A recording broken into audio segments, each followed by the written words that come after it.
This is a Willets Point Shea Stadium bound 7 express train. The next and last stop is Willets Point Shea Stadium.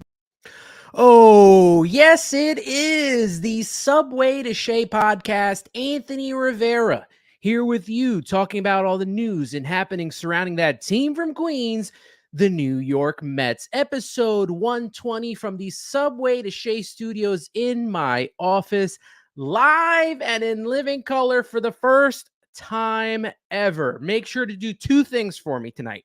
Hit that like button and subscribe to my channel while you are watching this. If you're in the chat, welcome. I will definitely get to your comments tonight. We have a lot to talk about and also not a lot to talk about because of what's not going on at the winter meetings right now.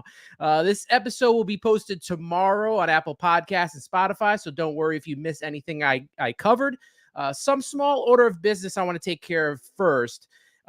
Before I welcome our guests for the evening. First, I want to thank Tyler Ward, aka Wardy NYM, for joining me last episode. You can follow him on X and YouTube at Wardy NYM.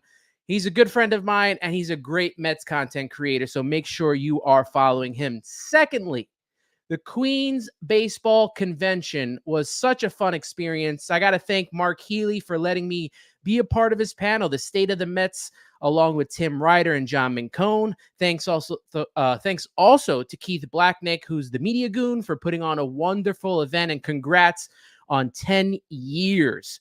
I spoke with Terry Collins, Billy Wagner, Cliff Floyd. I got to say, Terry Collins got a lot of good stories. If you weren't a fan of him and you got to meet him on Saturday, he's a lot of fun to talk to, man. So that was a whole lot. I got to hang out with a lot of great content creators and media members. Till Mets Do Us Part, my good friends Matt E.B. Ibanez and John Saponaro, who did a great job with the Cliff Floyd panel. John did a great job emceeing and hosting.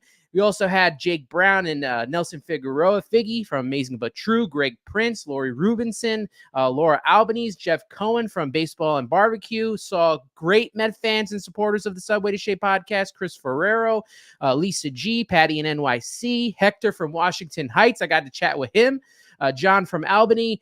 Much love to you all. What a wonderful event, and I can't wait for QBC 2024. Now, on to this week's show. We have made it to the winter meetings, which started on Sunday. And joining me today, for the first time, I have 2 guests today. It's the brother tandem of Keith and Kee from the Shea and Sons podcast. Gentlemen, welcome to the show. Welcome to the first Subway to Shea live. How are you doing, my Shea brothers? I'm good, man. Good. Baby brother, go ahead. You go first. Go ahead. It's good to be here. I'll say that. First time, long time.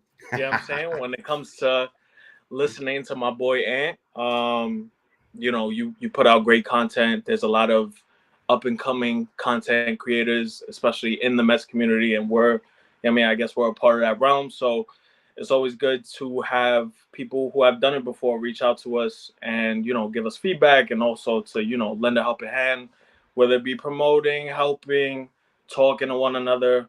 We appreciate you, man. Yeah, man. And you're like the godfather here, brother. So it's a pleasure, man. You know what I'm saying? Long time coming. You took a big risk putting these 2 animals on the show, but we appreciate it, brother.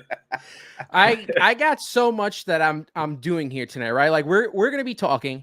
Okay. I'm also going to be trying to run these comments because this is the first time I'm doing this. And I'm also have my phone below me in the hopes that we get some sort of freaking news out here from the Mets. But we'll get to some of that. Some of the comments here. Baseball Tone, look at those guys. My good friend Matt E.B. Ibanez from Till Mets Do Us Part. It's like waiting for the Jericho Millennium Countdown. Matt knows ball, man. Matt knows ball, man. Get the countdown up. David Camacho, what's good? Patty from Patty in NYC, very exciting. Let's do this. Chris Ferrero, I just talked about him. Love the intro. Thank you, Brennan. I appreciate that. I'm gonna try to get to as many of these as I can. Brandon Lane, let's go. We've all talked with Brandon on Twitter Spaces, whether it's Brandon. Mets. I talk Devils with him. So I appreciate everyone here. Here's a good one. Why are the Yankee fans so delusional in thinking that they will trade for Soto and extend and sign Yoshi? Good question. I mean, I actually kind of hope that they do trade for Soto and lose their prospects and lose him in a year. Oh man, I mean, yeah, Yeah, I think they that's drink something different water about. in the Bronx. Yeah, they drink different water up there, so it is what it is. So We got Amish Country Mets fan in here. He's another great content creator. So many people are in here tonight. I'm going to do my best to get to your comments.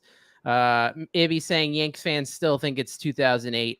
If I don't get to your comments, don't think I've ignored you. It's just that I am very new to this. I am an old man trying to get in with this technology. But so you're like David Stearns tonight. This is I what am David I Stern. got you. Okay, I got you. Fair enough. Fair enough. Fair enough. Amish Country Met fan saying, when is Dick Mountain signing? So that's a good question for you, my friend. Soon.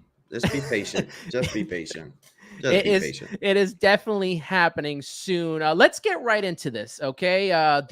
The New York Mets, we're going to start at the top. The Mets officially announced their coaching staff for 2024, and I showed Keith the graphic. And let me preface this by saying this is taken exactly from the Mets page. I don't want to take any credit for this. It's very nice. But here we go. Obviously, Carlos Mendoza, the manager, Danny Barnes, the Major League strategy coach. That's something new that I haven't heard of. Jeremy Barnes, hitting coach, as well as Eric Chavez. Thank goodness he's back to being the hitting coach. John Gibbons, bench coach. Jeremy Hefner's returning as your pitching coach. Antoine Richardson, first base coach. The one we were really waiting on was Jose Rosado as the bullpen coach. Mike Sarba, third base coach, and Glenn Sherlock as the catching coach. Guys, what are you thinking of this coaching staff? I mean, we don't really make a big thing of it right now until we get to see what happens on the field. But I talked about this with Wardy last week, and the big thing for me was getting Eric Chavez back to being that hitting coach, and I'm glad that he is the hitting coach again of the New York Mets. You can tell between last year and the year before that, between him and Jeremy Barnes, huge difference, guys, huge difference. Absolutely. I'm still, I'm not gonna lie to you, Ant. I'm still not sure what this co-title is gonna entail for the both, Barnes and Chavez situation. If I had to look at it from where I'm standing, maybe they're prioritizing certain hitters to work with one dude and the other hitters working with another dude. Maybe the younger guys are gonna get groomed in easily through Barnes, and Chavez is going to work with the veterans to get them back on track, the guys who struggled last year, personally. So that's kind of where my mind is at with the hitting stuff. This new managerial data title, I didn't even know that was a thing till I saw it. I'm not sure if this is the analytic guy who's going to be like giving the lineup card in, or giving the suggestion for the lineup card, or some sort of defensive alignment and what may have you. But I will say this, I do like that Gibby is the bench coach. We have an experienced guy there. He has a relationship with Mendoza in the American League East. This guy knows what it takes to run a team. If Mendoza, for some reason, has to get tossed for a game, we're in good hands. We have a former manager sitting right there. So I do like that. There's a lot of guys that I want to get to learn, though, to be quite honest with you. So it's going to be a learning process for me specifically.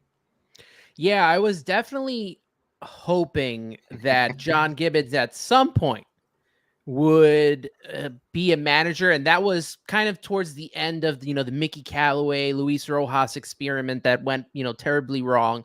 And when I was looking at managers, I was like, I want someone more experience. John Gibbons did well in Toronto and took that team to 2 ALCSs, and that was something that I definitely wanted to see. Key, what out of any of these coaches, is there anyone that interests you the most besides Eric Chavez and John Gibbons? I guess maybe not interest, but I guess what bothers me is keeping the same hitting coach and pitching coach. I felt like a change in philosophy would have been needed for at least a new pitching voice.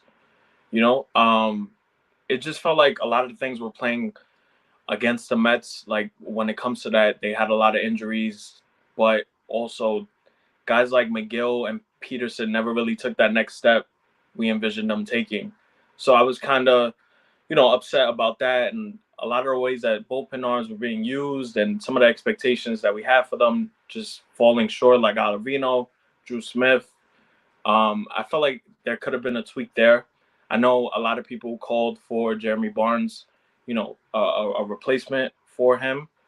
I don't necessarily think the offense was that big of an issue, but it doesn't make it easier, at least to placate towards a fan base that, wants results and wants to hear from you, that we don't even know what the hitting coach looks like. Yeah. I think that also plays a part in some of the things that we want as fans, and looking at some of the staff. But to say that I know all these names and all that, what I think what makes the most sense was having an established bench coach, and I think that them doing that was obviously a point of emphasis coming into this.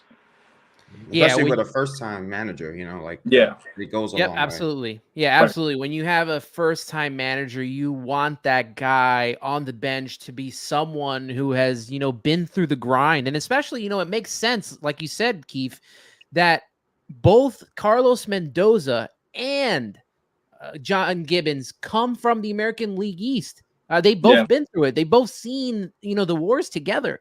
Although on opposite teams, they've both been in the division, so they can have that different perspective from different sides, and it definitely makes sense with the whole coaching staff. I don't want to spend too much time on the coaching staff. I know we got to get to players and a lot of people's comments and questions. So David Stearns addressed the media today at the winter meetings, and I came away with a couple of notes that he was talking about. And first off, and what I thought was very important, because this was something that I've been thinking about, for months now, is what direction are the Mets going to go with the kids, especially at third base? So there was a lot of talk today, and Stearns addressed this, that the Mets aren't going to make a move at third, and it's going to come from within. So it's going to either be Brett Beatty, Ronnie Mauricio, Mark Vientos, or Joey Wendell. Keith, obviously we want Joey Wendell to be that Luis Guillorme, utility guy. Absolutely, yeah. Out of the three kids, who is it that you think should be starting at third base come opening day? Yeah, Ant, you killing me, man. Oh, man, you're killing me, Ant. You really are, because I've said this in many circles. I have a very soft spot for third base for the New York Mets. I fell in love with a man named David Wright.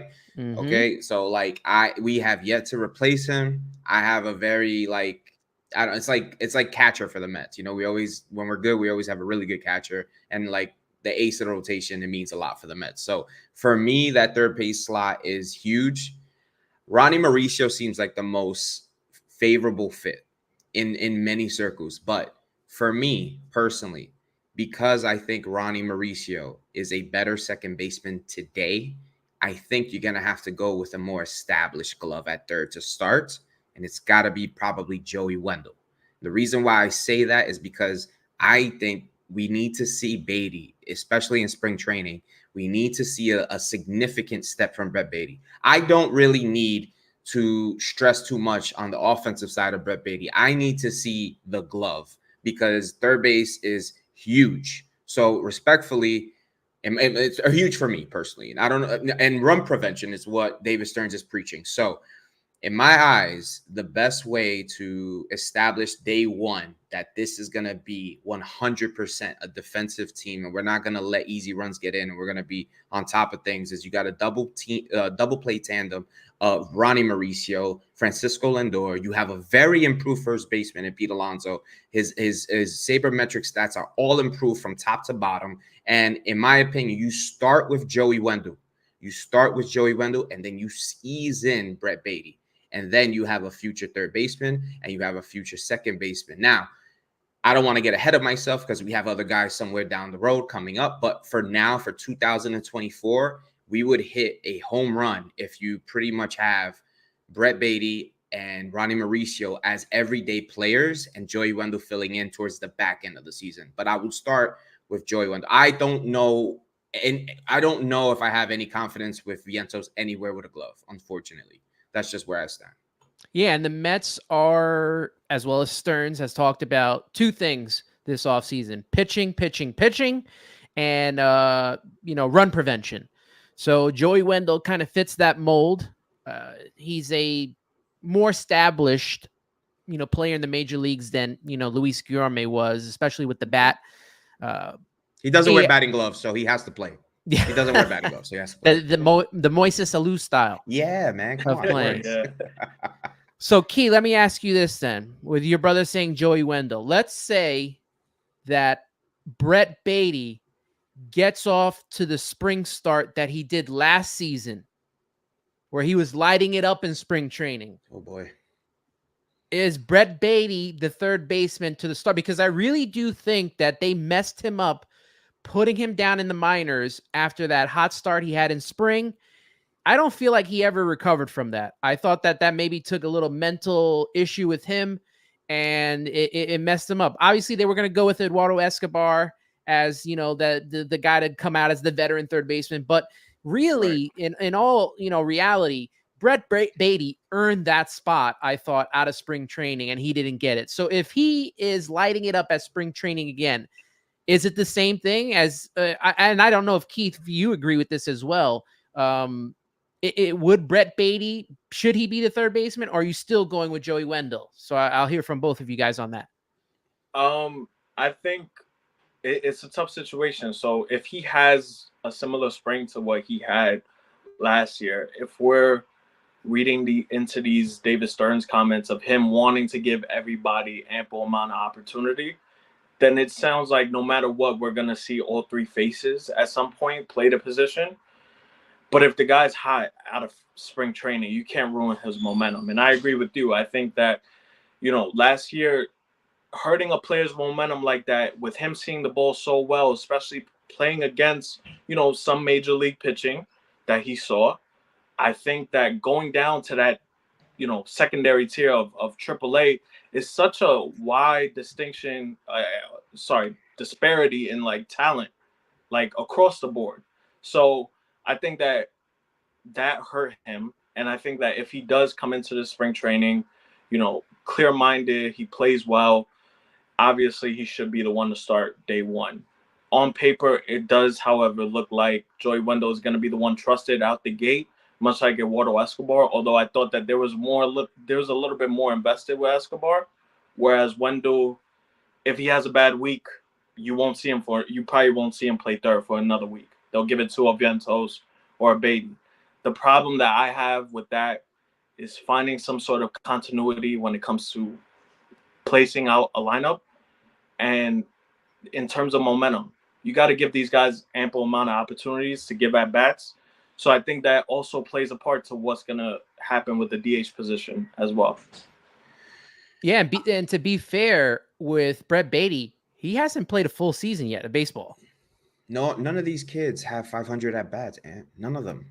You need 500 at bats in my book. You get 500 at bats, you're not a kid no more. I don't care what the statistics tell you. If you get 500 at bats in my book, you're no longer a kid. So these are still kids, even Alvarez. So yeah. I think, look, the thing about Brett Beatty, I have his jersey right behind me. Like, I'm a big Brett Beatty guy. I bought his jersey. I believe in him. I believe in Ronnie. I mean, to an extent, I believe in almost all the kids, right? There's other kids that we could talk about, but that's another discussion. The thing about Brett Beatty that I learned the most last year is that Brett Beatty is an emotional guy. He wears it on his sleeve. You can see it when he's at bat. You can see it when he's on the field. You can see all that. He is a guy that is tailor-made for Carlos Mendoza to put his arm around and say, listen, kid, it's okay. We're going to make mistakes. Even the pros Lindor makes mistakes. Pete Alonso makes mistakes. It's all right. This is not, end all be all. And I feel like you said, Ant, he didn't start the season with the ball club, right? So he felt like he was walking on pins and needles at every mistake that kid made. And I'll go back to the game in Philadelphia where we had like a 4-1 lead and Jeff Bridgham decided to break all our hearts and everybody pinned that on Brett Beatty. Jeff Bridgham put the bases loaded with no outs when we had like a 3 or 4-1 whatever lead. The kid right there, that moment was too big for him, unfortunately. It also that fly ball that he had right right there. And then we with the obviously wind. saw how the wind took it. Yeah. But like that didn't help either. In front of the Yeah. home crowd, like it was his Alec Bone moment, but he's yet to have that moment where the fans, you know, fall in love with him. That's a good point too. Like, I hate to go to the other team, but like, there's moments where there's kids who have like, what is going on with that kid? What is going on with that team moments? That happens across the landscape of the sport. You know, when it happens to us though, because we're so new to having a whole bunch of kids come up at a certain time, we tend to overreact. We tend to take it and we digest it so fast that when we regurgitate it, we look at it and we're like, maybe I was a little bit too over like exergic with, you know, my anger and my emotions and stuff. So you could imagine how it is to be in City Field is a beautiful park, but when you mess up at City Field, you're going to hear it. There's nowhere to run and hide. So it's unfortunate that a kid of ours that is homegrown had to struggle like that. You know, I just think personally, if there is someone to help this kid get on track, it is a manager like Mendoza. Yeah, for sure. Especially, you know, him working in the organization with the Yankees for so long, working with the minors and all of that. I think a lot of it is not against Brett.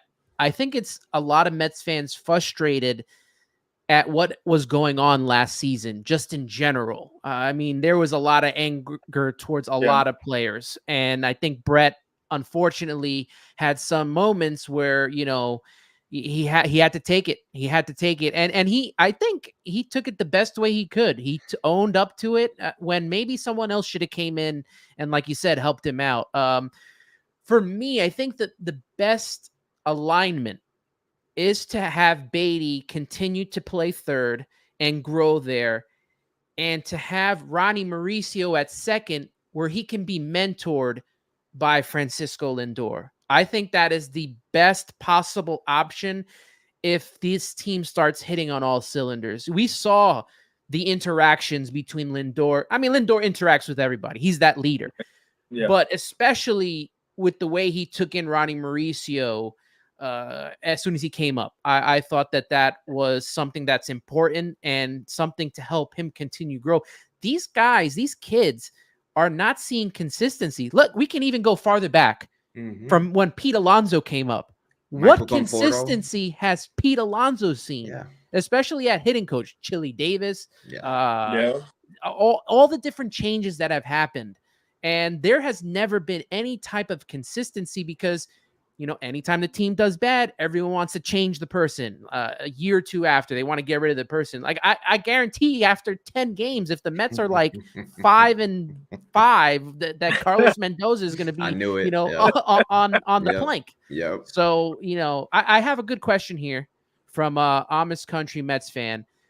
What do you do with Jeff McNeil? Because he plays second, he plays outfield. We're going to get into the outfield talk soon because the Mets are looking for an outfielder. So what's going to happen with Jeff McNeil?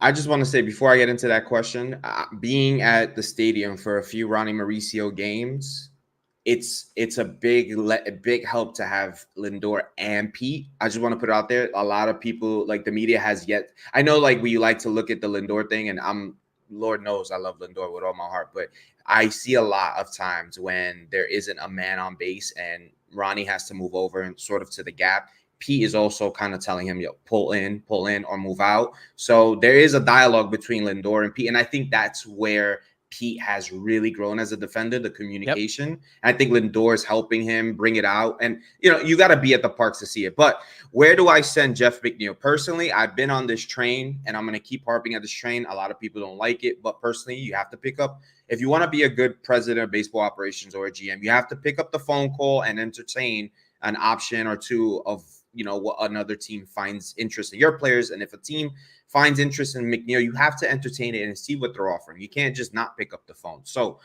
in my eyes, this is a scenario I've put out there. I've talked about it with my brother and my father.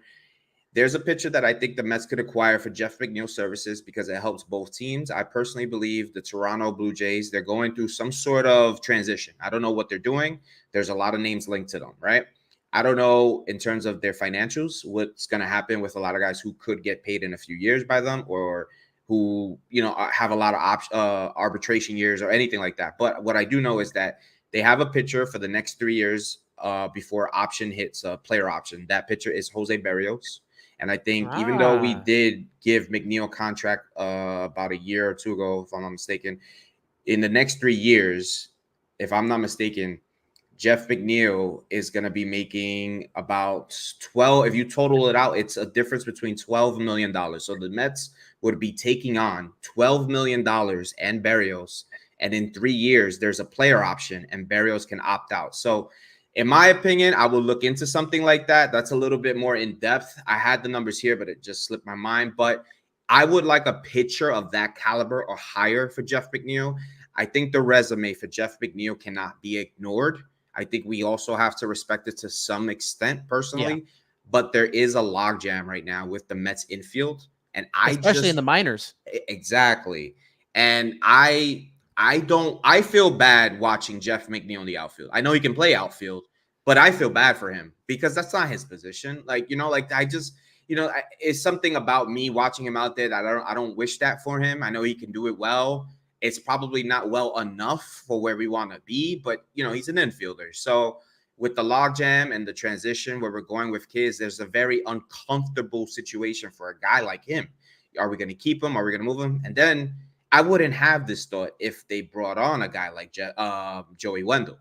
And I'm not praising Joey Wendell at all past McNeil, but when you got a guy like that who kind of does similar things to Jeff McNeil, in terms of defense, it's like, what are we going, like, where are these guys going to play if they're really pushing these kids? So look to go get a starting pitcher. Look to find a good quality number 2 or number 3 for Jeff McNeil. Get good quality for a good hitter. And I believe the Blue Jays could use a guy like that. A utility guy could play second, could probably play third, could play the corner outfielders, and it could help both sides. It could be a win-win. So we would take on some money, but we are the New York Mets is kind of what we do. And then, we fill a need, they fill a need, and everyone's happy. So I don't know. That's pretty much my answer for McNeil. Let me follow this up to Key and ask you, Key, McNeil is this kind of on and off every other year type of guy. Obviously, he had an off season this year. Do you allow him to try kind of regain that form this season and get that trade value up and wait to trade him? Or would you be dead set on trading him now with, knowing that we have some kids in waiting or that the Mets are potentially in on some outfielders? I think that's interesting because if you look at the McNeil dynamic, right? Like, a great year. Yeah, he follows bad years but great years. But I think when you look at what they did with him last time in 2021, he had a pretty bad year. It was him and Michael Conforto, right? And they didn't award Michael Conforto the same type of leeway with Jeff McNeil because they brought back McNeil. So I think now we see a similar scenario, although the guy's coming off of a batting title and he did just have a bad year. But if you want to look at the splits, he started to come around towards the end of the season. He started to look like himself. I think this all has to do with the amount that they gave him last offseason. Do you want to have that amount of money tied to a guy who's possibly declining and you have this plethora of shortstops and second basemen and third basemen coming up the pipeline already? It just feels like he's the odd man out if he can't properly play the outfield. That's how I feel. I feel like a lot of Met fans think that, but I think the closer that we're, moving past these winter meeting days, it just seems more likely that they'll keep him. Well, we're talking about the prospects getting ready to come up. We've heard a lot about Jet Williams. We hear a lot about Acuna. Hector has a good point here, since they're both kind of projected to be at second base. Do you trade Beatty for pitching and move Mauricio to third? Is that an option that you would feel comfortable with? I think it's hard, right? Because all you can sell somebody on Beatty is him possibly being, in the wrong situation at the wrong time. With him becoming, a blossoming player out of AAA. I don't know how much interest that garners as opposed to a Mauricio who had like an electrifying month of a season, and we saw it for more than just a series or two, unlike Beatty. Um, I think it makes the most sense to see what you got out of the two. And I think to your point, Mauricio looks comfortable at second. I thought he did. I know that Me too. he made a few blunders that it just seems like many young players, he makes the non-routine look routine and the routine look abstract. Yeah. And I think that's sort of his issue. But that comes with players who can't slow the game down. And that's what happens with young players. So I think it's just a cause of that. So I think he will be I think you should probably let him play second. D Schlaps here in the comments. Did you three plan your outfits? We got chemistry here, black shirts and glasses, content, baby.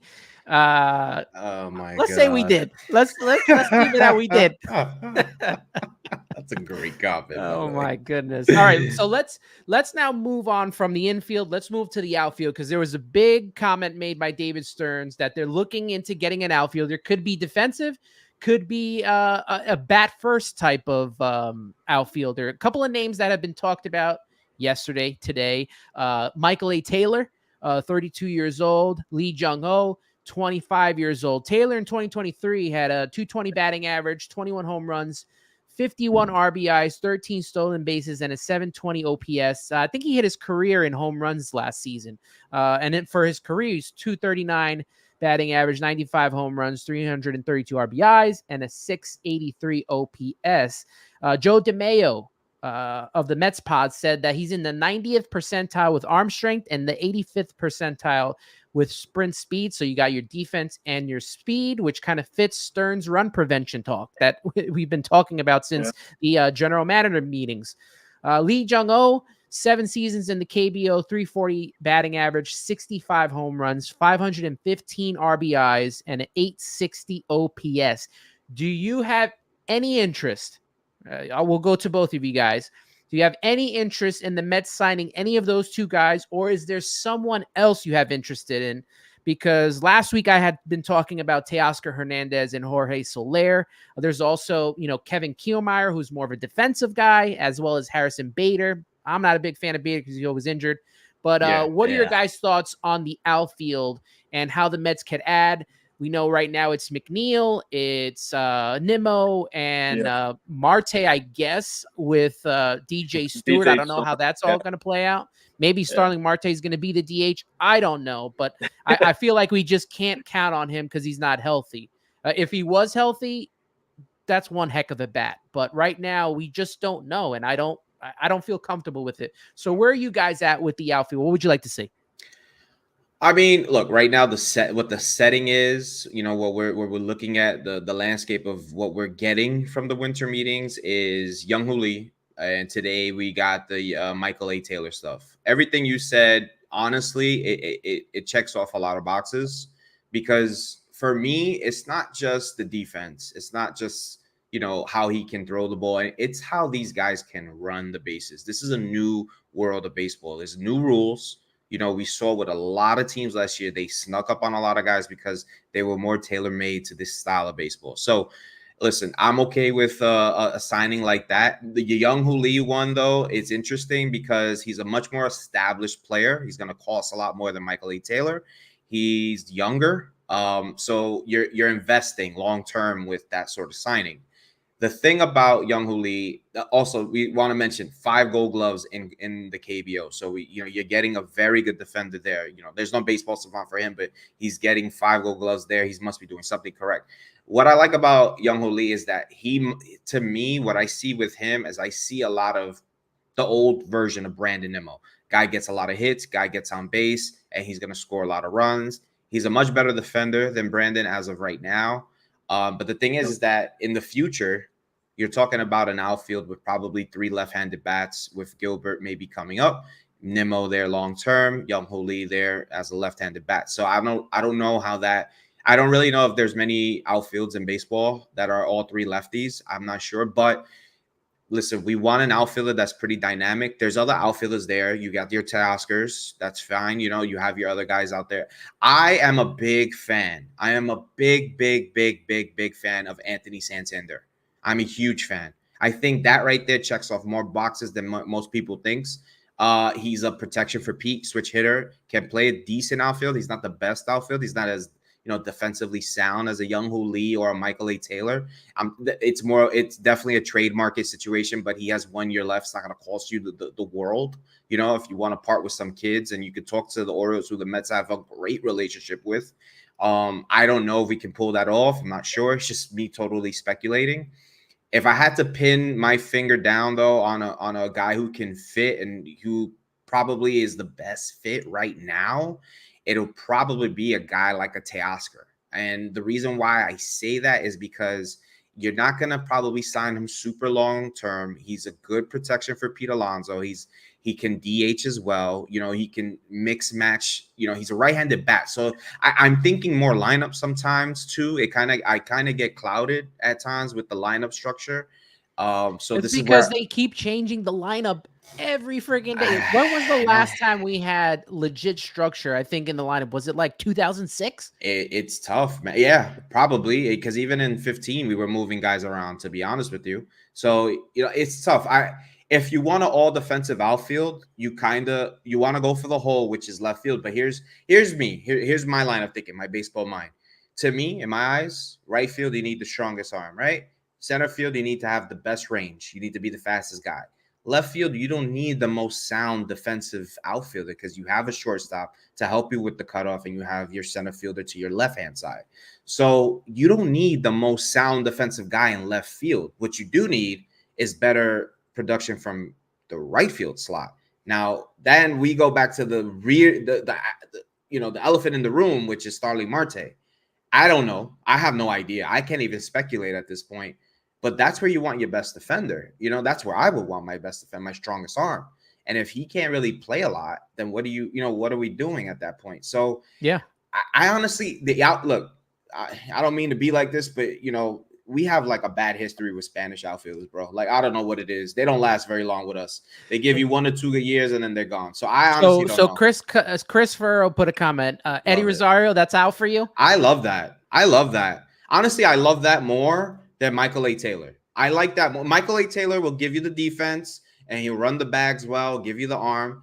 But the reason why I like Eddie Rosario is because it's probably going to be a 1 or 2 year deal, and he gets to stick it to the Braves. And he's got a little bit of like swag to him. He has that attitude. You know, you're not going to hit Eddie Rosario. He's just going to take it like a lot of our guys did last year. So I like that sort of signing. He's going to hit that Coca-Cola porch too. And I'm with it, man. There's so many options, Anthony. Honestly, the thing is that I just don't want to sign a guy to just sign a guy. And sometimes we tend to do that, you know, and it seems like there's a lot of teams out there that are really gung-ho on other positions, and that corner outfield market is there. Like, it's there. Try and get the best you can, you know?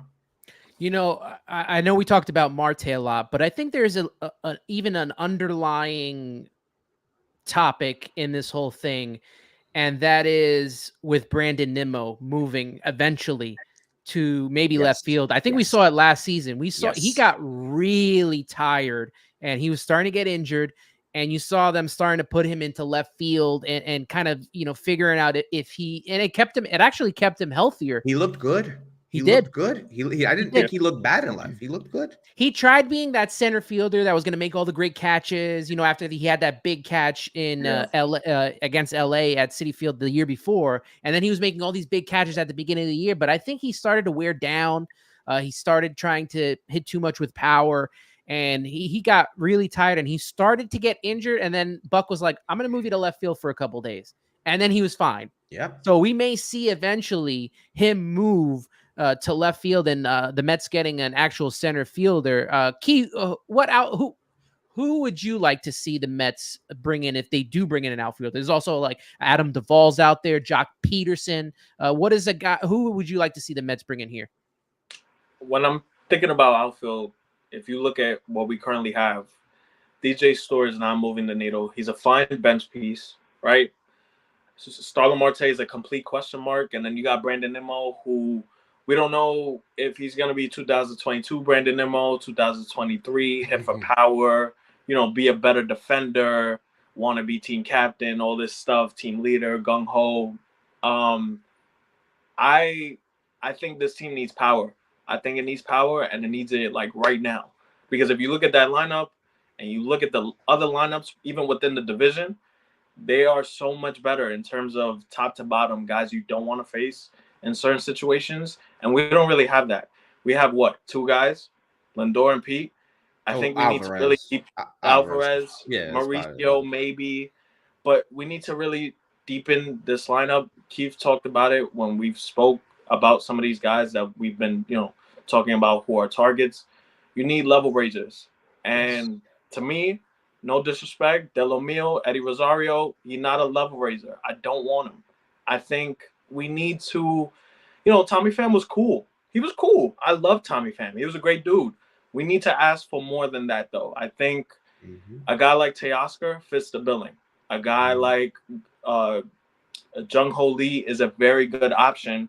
The only problem is, seeing how the transition works out. Even though we saw Suzuki last year, he looked great. We saw the what was the outfielder from the Red Sox? Yoshida. Yoshida was in the running for Rookie of the Year last year. So, these guys can make the proper transition. I don't see the problem with it. Michael Taylor is a good glove, but again, he fits more of that fourth outfielder billing. I'm gonna help you out real quick too. Let me help you out. One thing about Korean players that you can harp on is you have one of the best defensive players in all of baseball from Korea, and that's the Kim kid from San Diego. So they transition very well. So I wouldn't worry too much about that, to be honest. But go ahead, my fault. Well, I think that's a right fear to have just with anybody who's coming over, because not everybody is well suited to know what's going on with them. Absolutely. And I think that a guy like Anthony Santander makes a lot of sense. I think a guy like Luis Robert obviously makes a ton of sense, especially if you just mentioned possibly moving Nimmo to left field. That's perfect. That is the perfect segue to Nimmo's life as a left fielder. Have Luis Robert be your new Carlos Beltran in the lineup. Like that seems like the right fit. He's not the same defender as Beltran was, obviously, but he can hit for power, and he could provide the same sort of power output that Beltran did when we had a stacked lineup, when we had a power hitting first baseman, when we had a shortstop that can hit for average, that can get on base, steal bases. You get what I'm saying? So I think you have to add some power to that lineup, and whatever it is obviously helps, but you can't. A guy like Eddie Rosario is not gonna help us much. I'm sorry. It's like Tommy Pham from left-handed. But like, you know what it is? Honestly, it's like I'm just like, me. I have my expectations at like a true medium. Like I'm really trying to like not walk the fine line of like anger and like depression and then over exuberant myself when we may get linked to a Yamamoto or trade for a Santander or Robert. Like I'm trying my best to sit in my chair because I think I speak for everyone. I can't put a finger on anything David Stearns is doing. It's like the mad scientist. So I just have close to to the vest right now. Yeah, very close. I love it. Yeah, I love it. It's what should have been done for a long time. That was a Wilpon fail for such a long time. Everybody could see what the Mets were into when the Wilpon were. Everybody knew we were signing Jason Bay. There was no question about that. Yeah, for sure. And I talked about this at the State of the Mets panel at QBC, and I said, instead of talking about trading Pete Alonso and see, you got to get someone, like you said, Keith, to protect him in the lineup. That's the only way this thing is going to work, is if you get actually someone to protect him in the lineup. And in the best case scenario, that should be Starling Marte, but he can't stay healthy. And I think the problem with what the Mets did last season is they said, you know what, let's get a backup outfielder because, we're going to count on Marte to do this and be that top guy again. And we all knew Marte was never healthy. He was never. And then they put him, I think they put him in center field one game, and that messed him up in Colorado. The Mets have to come at it as if Marte is going to be the bench player or Yes. you know, be at DH. That's how they have to come at it and get an actual outfielder out there. Anthony, I got a real quick trivia question that's a for real you. expensive fourth outfielder, though. Mm-hmm. Just pointing that out. Sorry, that's a real. No, you're good. I got a trivia question real quick for you. How many times Marte DH last year? I'm gonna say maybe once or twice. I don't remember DHing that much. Big zero. At all. There you go, 0. Big zero. Didn't DH not once. And that's what I would have done with him to at least get him back up to speed. I mean, the guy was coming from, what was it, a double tear in his groin? Like, and the thumb injury, right? Yeah, the thumb injury. Yeah. Yep. You just don't come back from things like that quickly. So and he's 35, you know, like he's not young, you know, he's up there in age. So he's very delicate for a man that's built like a Greek god, you know, he's, you know, like a feather, you know, so you got to be very careful with him. He probably is the guy you pair like a Vientos with in a trade for like a reliever, a setup man, maybe an extra starter, because you got to get rid of some of that. You got to shed some of that contract. We don't know what we're going to get out of Marte, and I think that's part of the problem with having him on the team. There's log jams everywhere in this team. It's crazy. It's like it's a good problem, but it's a problem that takes a long time for it to resolve on its own. So I just don't know where it lands, where the plane ends up like landing, honestly. But I'm keeping my eyes open more than anything. Before we continue on, I just want to say that we have 39 people right now in this live watching. We got the chat rolling right now. Make sure you're liking the video. Make sure you're subscribing, not only to me, but to Shane's sons. This has been a fun show so far for me doing this live. I've never done live before. Everything's usually recorded on my end and put out there, but this is a whole lot of fun I'm having with you guys. And let's get to the pitching, because David Stearns said the Mets need to at least add one more starting pitcher. And when he said that, I kind of got a little bit nervous because, you know, we're thinking the one pitcher is Yamamoto. And if we know from experience with the Mets that these things don't work out as planned, he hopes that there's more, but he really is saying one more starting pitcher. And if you think about it, you know, if you get Yamamoto, you have Senga, you have Quintana, and then obviously you have Luis Severino. And am I missing someone? Did I miss someone? No, right? They still need one more. Yeah, you still need one more. Unless they're going McGill, Lucchesi. Yeah, no. Type move there. But the Mets still need to add a couple of pitchers. One guy that I talked about last week. Well, before I talk about that, let's go to Yamamoto. He's not signing at the winter meeting. So if anyone thinks that this is going to happen and is freaking out about it, don't. He is not signing at the winter meetings. I wouldn't be surprised if he doesn't sign until Christmas. Yeah. Yeah. I mean, he's only been posted for what, 2 weeks? You know, was it 45 days they get? Yeah. So if I was him and I'm about to make a life-changing decision, I'm gonna go to a new country. I'm not gonna use just like 10 of the 45 days to make a decision. I'm gonna really do my homework, you know, because this is right now, you can look up the numbers. This is the most heralded pitcher to come from Japan. That includes Shohei Ohtani. That includes Hideo Nomo. That includes almost all those guys. This is the most decorated Japanese pitcher to breathe as of today. So you have to understand that you're not just getting a commodity. No. You're getting a proven pitcher. All right. Not on American soil, yes, but you're getting a guy who has shown where he can dominate in his league. And all right. 25, man. Yeah, he's 25 years old. He's throwing gas. He got the cutter. He got the splitter. He got everything. All right. He has everything you need. He has Jeremy Hefner there. All right. Jeremy Hefner has a whole year under his belt working with a Japanese pitcher who could have won Rookie of the Year if Corbin Carroll was born a year later. So let's be real here, guys. Honestly, like this. And look, here's my thing. I have been. When early days of the last season, I've been, and my brother can say this, I have been saying, yo, there's this Japanese pitcher who he may come to America next year. And when he comes, he may rock the world. I had no idea it was going to spiral into this because I knew he was good. But this is getting to a point where I'm going to tell you right now, Anthony, this guy's going to get $300 million. He's going to get $300 million. I Yeah. almost guarantee it. He's going to get $300 million. Guaranteed.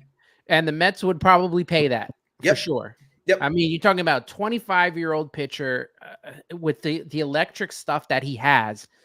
And we were all aghast at the stuff that Senga had with the ghost fork ball. And, it's important that, we talked about Hefner. You talked about Hefner earlier, Key, and how he didn't really help out with, getting McGill up to speed and David Peterson and those guys. You kind of came on late in the season. At the end, you started seeing them pick up. But his work with Kodai Senga, and now this, you talking about this pitching lab that we got going on. Let's see what they do, and if they can bring in Yamamoto, and you got that two-headed monster, man, that's going to be something. Andy Martino, everyone's favorite reporter on SNY. Said Yamamoto planned to hold initial meetings with all interested teams over the phone or Zoom before traveling to North America to meet with the finalists for his services. So this is going to be a process. It's going to take a while, and we'll see how long the Mets can stay in it. Hopefully, obviously, they have the money, so we're going to hear every reporter from their team has said that they're all in on Yamamoto. Like we know this. We know this already. So all 30 teams should be, ideally. Yeah. Until he says no. Until he gets out of the Zoom meetings with them. Right. I mean, real quick, I just wanted to state that, like, at the end of the day, if you have reservations for Yoshinobu Yamamoto, you can say the same for a lot of the guys who are on the market right now. Okay. And none of them are 25 years old with the stuff he has. Forget about like stuff we've read about him in Japan. Just look at what your eyes tell you when you watch him pitch. You're not seeing that sort of stuff with the American guys who are available right now. And those guys, a lot of Met fans have said this. A lot of really good Met fans that I speak to day in and day out.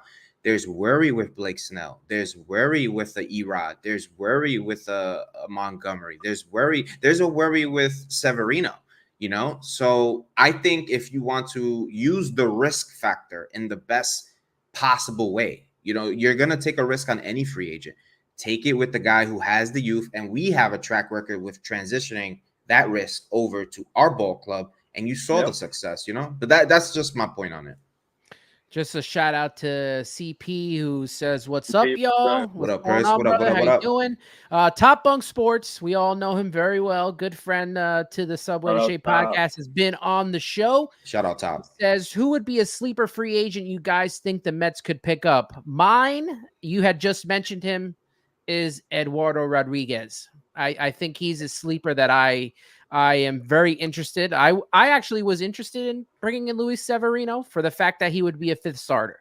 And that was the only reason why I was interested. I think that his upside outweighs the negative, and with the deal what they got with him, which we'll get into a little bit later, I think that works. But my sleeper guy is Eduardo Rodriguez. Key, who's your sleeper? This is a real sleeper. I'm gonna go with Yariel Rodriguez. I think that this makes sense for the direction of the bullpen. This makes sense for a multitude of reasons. He's young.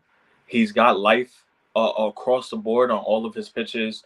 He's obviously one of the hotter commodities like a Yamamoto and some of the hitters from Japan. I see him as a real nice high reward type of situation, and I think that maybe the Mets might not be interested, but I think his market will definitely formulate after Yamamoto gets signed and Ohtani, and I think that's where we see things heat up with him. The Shea and Sons podcast loves Yariel Rodriguez, even Dad. Yeah. Like, I think that is, to me, like, you're talking about a guy who could do the swingman role. He can start. He could come out the bullpen. He can set up. He can close. I mean, I love that. That's the most important. I think that's one of the most important roles for a bullpen arm now. Mm-hmm. Like being able to have that guy who can, give you a 5 innings out of the pen, whether it be a guy, gets shy. He's not the same guy like Luis Severino. First 2 innings, he's giving up home runs or whatever. I think guys like that have a role. Trevor Williams, we saw it. Yeah. David Peterson, they try to give him that role. McGill, they tried it with him. I think we saw it with Texas. They won a World Series off of having guys that were follow able the to Bochy. Yeah, follow the Bochy model. Follow it. It's a trend all over the league. We saw that the Diamondbacks use it a bit too.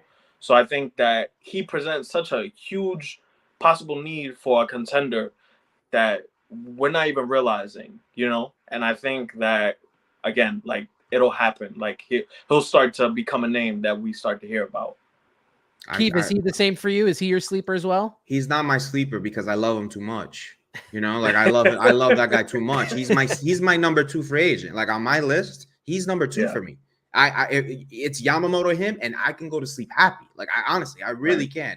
But for me, there's 2 sleepers. If you really want to talk sleeper and use the word sleeper, I have 2 sleepers. Wandy Peralta coming across town because I was thinking about that today. I saw that. The Mendoza factor that works. Rhys Hoskins, DH. Rhys Hoskins, I like that. I like that for a DH. Yeah, Stick it to you know who. Home runs every season? Bro, he's grown on me. And if Pete needs a day, you don't worry about that. You know, you got that locked down. Rhys Hoskins has definitely grown on me over this whole offseason of a guy that, you know, a real DH to have out there and to help protect Pete and, you know, spell Pete, like you said. I think those 2 picks would be perfect. Could you imagine landing those 4 players? Oh, God. God. It would have been more possible, like, to think about maybe like last year, just because of the stated direction of where things are headed right now with the team. But if they could somehow pull off even 2 of those names, I'm good. Look, man, I'm happy. I'm in a good spot. This has been an honor to do this with you, but if I wake up and I see Michael A. Taylor, then I'm blaming this whole show because we jinxed everything. We got too happy. We got ahead of ourselves. Martin Perez, Rich Hill. No, you got to keep it tranquilo, man. Tranquilo. There we go. Even you know, I want to shout out Baseball Tone because, you know, he's always messaging us. He's always sending us his videos in the morning. Oh my God, they're amazing. Get to wake up to Baseball Tone in the morning, and he said, "Keith, let him know I back up KBO." That was his video this morning, actually. Yep. And you know what he says is true. Like, there's so many people that downplay these foreign players. Like everyone saw the magic that the WBC brought outside of what happened to Edwin Diaz. Clearly, yes, but everyone saw the magic that those fans, those players, and the players, everyone, even the Americans were saying they never felt the atmosphere like that. When you see the competition that the world can provide on a world stage, because I'm a soccer fan, and that transition from that world to baseball, I fell in love with it. You saw guys, I didn't even know Rowdy Tellez was Mexican. Like, that blew my mind. I didn't know Randy Arozareza chose the Mexican nationality. Stuff like that is amazing. So then they sold out Miami Park. That park has never been sold out. Never, ever. You know, and watching the Dominican play the Venezuelan show out, the Puerto Ricans, I love them, and all that. And you saw the Koreans and the Japanese players. They play baseball the way baseball needs to be played. They do things that you fall in love with. Move the guy over, you know, keep the line moving, hitting with men on base. And the way they play baseball sings to my heart, you know. And I know there's some teams that still play baseball like that, but one team that did play baseball like that was the 2022 New York Mets. And I see the transition so well with those guys coming over. Obviously, we're not going to get every guy. I get it. But that's the style of baseball, to me, that's the most effective. Everyone has a role, and they do it the right way. So, you know, the KBO, shout them out, all those players. You know, look, if you guys, I know we talk about the Mets almost all the time, but when you take a grand landscape of things, just like Baseball Tone is saying, when you watch a guy like Kim in San Diego, you just go to YouTube and watch his defensive masterclass. Absolutely. He's playing third. He's playing short. He can do anything. Second base. It's beautiful to watch. And that guy, honestly, a lot of people just overlooked because he was Korean, and we tend to do that as Americans, So there's baseball players out there in the world. Like Yariel Rodriguez wasn't a household name until we found out that he was in the WBC, and he was a Cuban-born pitcher pitching overseas in Japan, and now he gets the opportunity to bring his talent to America. That's amazing, man. I love stories like that. Warm my heart, man. Ibby makes a good point here, and he's talking about the outfielder from the KBO. It says a great idea that he could fit into a core because he's 25 years old. I really think age is going to be a huge focus when it comes to these signings. That's a great point, because if you look at the older guys that have signed, it's the short deals, like the 32, Sevy, it's a 1-year deal. Like, we know what we're getting with guys who are kind of reclamation projects or anything like that. You look at, the where you're going to go with Mauricio and Alvarez and Jet Williams and all those guys. If you want to sign free agents, you don't want to sign like what we did in the past, and I don't want to bring those guys up because I'm tired of doing that, but you know what I'm talking about. Key, Chris out here, praising you. You got Keith out here praying. Yes. You got Keith out here praying. You're doing God's work. Yes. I am doing God's work. I'm praying for all of us. I'm praying for a very wonderful offseason, thanks to David Stearns and the New York Mets. You know what I'm saying? But the problem that I can't escape this problem is just trying to find that pulse as to where we are. I think that this team wants to contend. I think that's something that David Stearns brought up today plays a very good part into what we're going to see transpire in the coming days. He mentioned teams that win usually have a good influx of veterans and young players. And I think we're going to get a very heavy mix of that. Joey Wendell is not a spring chicken. Nope. Luis Severino is a reclamation project who's up in age. So we're adding guys who are a little bit older.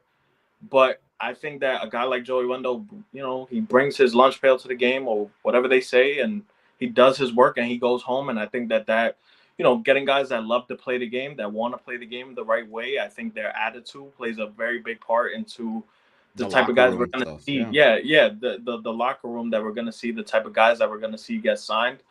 This was a shitty locker room. Like, let's call it what it was.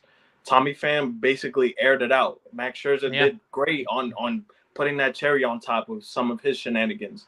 Like, they obviously want to build a culture that is sustainable. And I think that guys like that, under the radar signings, although they don't mean much now, they probably will in September and possibly October. Absolutely. I couldn't agree more.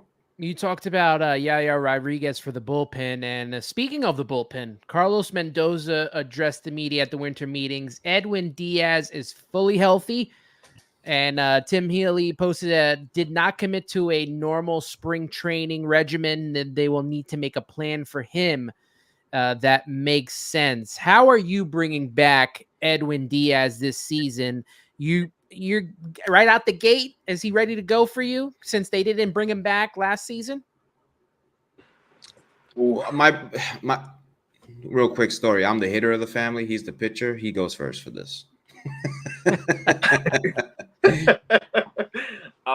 That's tough, right? Because I think it all plays a part on how you see him pitching in the spring.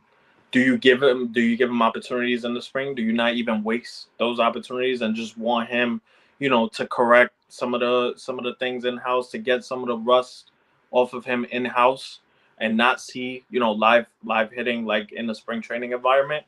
I'm not sure, but I think this team, they obviously know that bullpen, they have a bunch of question marks. Like David Stearns said today, it's a very volatile position. I think that they need to find their version of 2023 David Robertson. They need to find a guy who's a veteran at closing games as a nice safety blanket in the event that Edwin Diaz cannot get ready to go, even though he's healthy, on time or at the rate that we expect him to out the gate in April. Maybe they want to save him, like they were doing before he got hurt. Before he got hurt, he wasn't pitching much. We were a great team, but he was used very strategically, and I think we'll see a little bit more of that, especially coming off of the Achilles injury. I wonder if, because towards the end of the 2022 season, you started to see Buck use him in roles that we wanted him to be used in. Right. And right. I wonder if that kind of started a little bit of where we ended up with his injury, because you can't tell me him just jumping up and down that was the moment. I mean, obviously that's where it happened, but I have to feel, and I don't know what you guys think, that him being used the way he was, because he was never used that way ever, that I wonder if, and obviously it had to be done. We needed it for the postseason. We needed him to be ready in all kind of positions possible. Heck, I was at game 2 of the wild card and he was in the 7th inning. Yep. So, they needed him for whatever position possible. But I wonder if he got a little bit of wear and tear towards the end of the season because of, all the work that they put on him. I think that season was the closest we saw to anything Mariano Rivera did. I really believe that. Absolutely. I think that's the closest. I'm not saying it's him, but that was the closest, because I have Mariano in a very rare air. So he's all by himself. Absolutely. Like he is far. Yeah. All the way over there. All the way over there. And you can talk about other good closers too, like Billy Wagner and all these other guys that have pitched well or had good seasons, like Eric Gagne, and none of them can put on a shoe of Mariano Rivera. Absolutely not. But I think to start picking the lace up, that probably what Edwin did in 22. I really there was some weird, funky stuff going on with Edwin, because not only was he dominant, he was scary dominant. His K per 9 was almost like a 20, and he's how many times did he strike out the side? Yeah, that was insane. I've been on record and I said, because he's so dominant, he's the best player on the team at times. When he shows his dominance, and it's only one inning. It's crazy to say that, but the team fell apart. Yeah, it fell apart after he got hurt. I think that when Buck was doing those swingman kind of roles with him, doing the 2-inning stuff, we needed it at the time. Yes, I think big picture, it probably could have put on some wear and tear, but at the end of the day, honestly, and this is the cards he was dealt. You know what I'm saying? I think if he was gonna ever get hurt, that's how he's gonna get. That's how I don't want to get religious, but that's how the plans from the man above had it. And I just think it's unfortunate we couldn't prepare for that because it wasn't with us. It was away. So it's a very delicate subject. It's very heartbreaking still. When it happened, it bothers me a lot. It set the precedent of the season. Really, unfortunately, I think moving forward, look, you're gonna probably have to put an innings cap on him. You have to. We don't want to say it, but I can see. When February comes, SNY is going to put a post out that, hey, the Mets plan to put him on an innings count, or whatever it is, 40 innings. The closers get somewhere around 50, 55, around there. So maybe 40, maybe anywhere between 40, 45, something like that. And I don't think he's going to be coming in when you need an emergency, 3 outs in the 8th inning. He is strictly 9th inning. And if we have a save opportunity, then he comes out. I don't think you'll see him coming in and doing that swingman stuff, which leads to what you said, maybe a David Robinson reunion, or maybe something along that ilk that can pretty much give him that leg up. So we don't, not no pun intended, Jesus Christ, but kind of give him that little benefit so that he doesn't have to put all that pressure on himself. And let's say we do contend, we will need a guy like Edwin Diaz towards the latter end of the season. I don't need to have him save a game April 27th when maybe a David Robinson or another guy can do it, and I get it. We miss him. Want to hear trumpets just like the rest of us, but got to be smart about it. He's very valuable. He's signed long term. He's got his money. And the thing about Edwin Diaz is that Edwin Diaz wants to come back and be great for the Mets. You have heard that from him. He has the owner has done everything possible to make sure that this guy is healthy and coming back, and he's going to slowly get back to who he is. So we have to be careful. You have to be careful. Yeah, you got to be very careful. And maybe Keith can answer to this because like you said, you pitched, the fact that not only do you have to worry about Edwin Diaz's knee, but he's going to take pressure off that knee and put it elsewhere, whether it's, his shoulder, his elbow, his hips. I mean, he's going to have to take pressure when he's coming back and put that elsewhere. So you don't want that straining any other part of his body. Nope. Yeah, that's part of the issue with like an Achilles injury. A lot of guys end up favoring the other leg, and then something else breaks apart or whatever. Pitchers are a creature of habit, just by nature, right? So a guy coming in for the eighth inning or stretching his arm out for an extra inning, that does a lot for the pitcher's psyche, having to get ready for that extra inning, coming into the dugout, analyzing what just happened, coming back in, expected to be counted on for that extra inning. That matters mentally, especially. And I think that Edwin Diaz proved that he can do it mentally. But at this point, he's too big of an investment to the Mets right now for us to be playing those type of games. And if we're going to be contenders, I think it is within our best interest to keep him as fresh as possible. However, yeah, man, you said it. Like, he has other stuff to worry about. Like, this is not an injury where it's an arm injury where you have to take things in easy.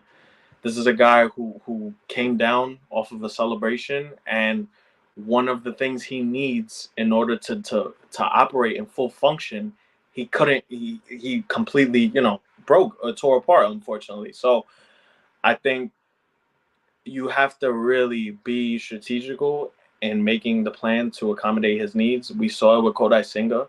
Them going to a 6-day was very strategical to make sure that they were saving his arm. He ended up being a better pitcher later on in the season because of that. Yeah. We saw a lot of his issues came when he was on away games and doing a 5 days rest. But when they added that 6-day, it really helped to revitalize him. And I think that the Mets kind of have to create sort of a plan to make sure that Edwin Diaz, follows that same trajectory where he's not feeling like he has so much pressure to, get these 3 outs in the game in April, Yeah, so like another thing too, like you want to make sure that he's okay with his own body, right. It's one thing going from Superman to like human, like that is a psychological thing in itself. I'm sure he's going through that. He's probably like chomping at the bits to sit there and say, man, I want to go out there, but can I be who I am? And that when he gets that first save, the trumpets go crazy and everyone at Cedar Field's rocking with him. That emotional rush will be a very good thing for him, and he can get that save under his belt. And then you got to kind of like build up that, you still are Edwin Diaz. You're still who you are. You're still sugar. You haven't lost any sugar. You're still sugar. And I want that to be the biggest part about the early, stages of this season.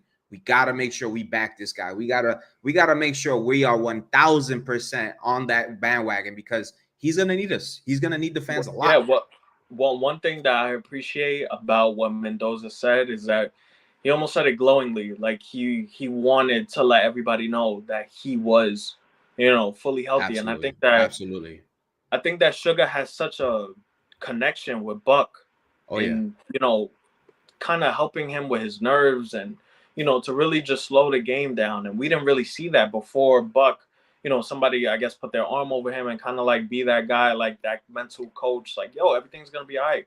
Don't feel like you have to carry the weight of the world on your shoulders. And I feel like he put so much pressure on himself when he first came here that I think all that is out the window. And I don't think you want to bring that back, those skeletons back, out of the closet. So I think that Mendoza is doing, obviously, they're having a concerted effort to make sure that he is not only right, whether it be the Achilles, his arm, but also mentally. I just want to real quick say one thing. Yeah. We won that trade, by the way. Just putting it out there. Oh, by a lot. We won that trade. I'm so tired of hearing about Colin. Enough already about that guy. Yeah, the trade is done with. It's over with. And him going to the Braves, whatever, man. Like everyone keeps talking about. All I want to do is see us get Yamamoto, and we're talking about the people are talking about Kelenic all day, and I'm like, it's over with, man. The guy's batting. He batted like 150 for. I mean, he's still young too. He could turn it around. He's only like 23 years old, but we haven't really seen much from him. I'm going to answer this question from Carlos. Says, so does Subway To Shea have a shop yet? Where can we buy those hats? And so this is a prototype hat. I created a newer version of this, and I used it at the QBC. I didn't know people wanted this hat, but people keep asking me, so I might have to create a shop or something at some point. I did give out stickers, Subway To Shea stickers at the QBC as well. Baseball Tone saying, Borico's making it happen. Love to see it. We love that you're in the chat. We're up to 42 people. That's great to see. Make sure you like the video. Make sure you're subscribing to Subway To Shea and Shea and Sons as we're doing the thing right now. It doesn't seem like there's a lot to talk about because there's not a lot happening, but there is. There just simply is. Loving Life says it's about time you went live, and it is. It's been in the works for a while, and I'm glad that I got to do this tonight, especially with my good friends. Thank you. And Sons. Thank you for the invite, brother. Thank you. No, absolutely, guys. I have been thinking about this for a while, and I said, you know what? Got the winter meetings today. Let's see if we can break the news. I said, man, Ant's gonna put us on, and man, I don't want to get him canceled, man. That's not an idea for him. All buttoned up. We don't. Yeah, we was like, damn, we don't want to ruin Ant's vibe. Ant's a good guy. We didn't want to step on anybody's toes. You know what I'm saying? Like, we want to make sure we were well presented. You guys thought I was gonna have you come in like the Yankees, clean shaven, suit wearing. We're gonna take it back, Yankees. I'm glad we all got facial hair. Randolph. Yeah, like we all got facial hair here. We're all happy guys. You know what I'm saying? We're all living a good life right now. So, Lane Kerner asks, can the Mets sign Shohei Ohtani? Now, I want to address this because I talked about this with Wardy last week, and I said, what happens if the Mets don't sign Yamamoto? Would you then invest that money? Which would be what we talked about, $200 to $300 million. Would you make the move on Ohtani and get a bat to protect Pete, or are you dispersing it cleanly elsewhere? You wanna take this, Keyshawn? Yeah, I guess I'll be quick with it. Duh, right? Like everybody, we all want Ohtani, right? Like, but it's all a matter of if the Mets see him in their sights and they're willing to open that piggy bank. And everybody continues to forget that he has to choose to come to your team. So we don't even know if that's an option for the Mets right now. But duh, like of course, you gotta. Ohtani. It's like adding Nikola Jokic to like the Knicks. Like, of course I would. Why wouldn't I want to do that? Like, I mean, there's a ton of risk with all these guys. There's risk with all of them. Not all of them are going to the Hall of Fame. He is. No, not all of them are transcendent superstars. Yeah. This is the Babe Ruth of this era. We have to we can ask a ton of questions. Can he play in New York? I generally don't know. Will he like New York? I don't think so. I actually think it's kind of been overblown how much of a fit people may think it is, honestly. But you put this guy at Citi Field, I'll be there every day.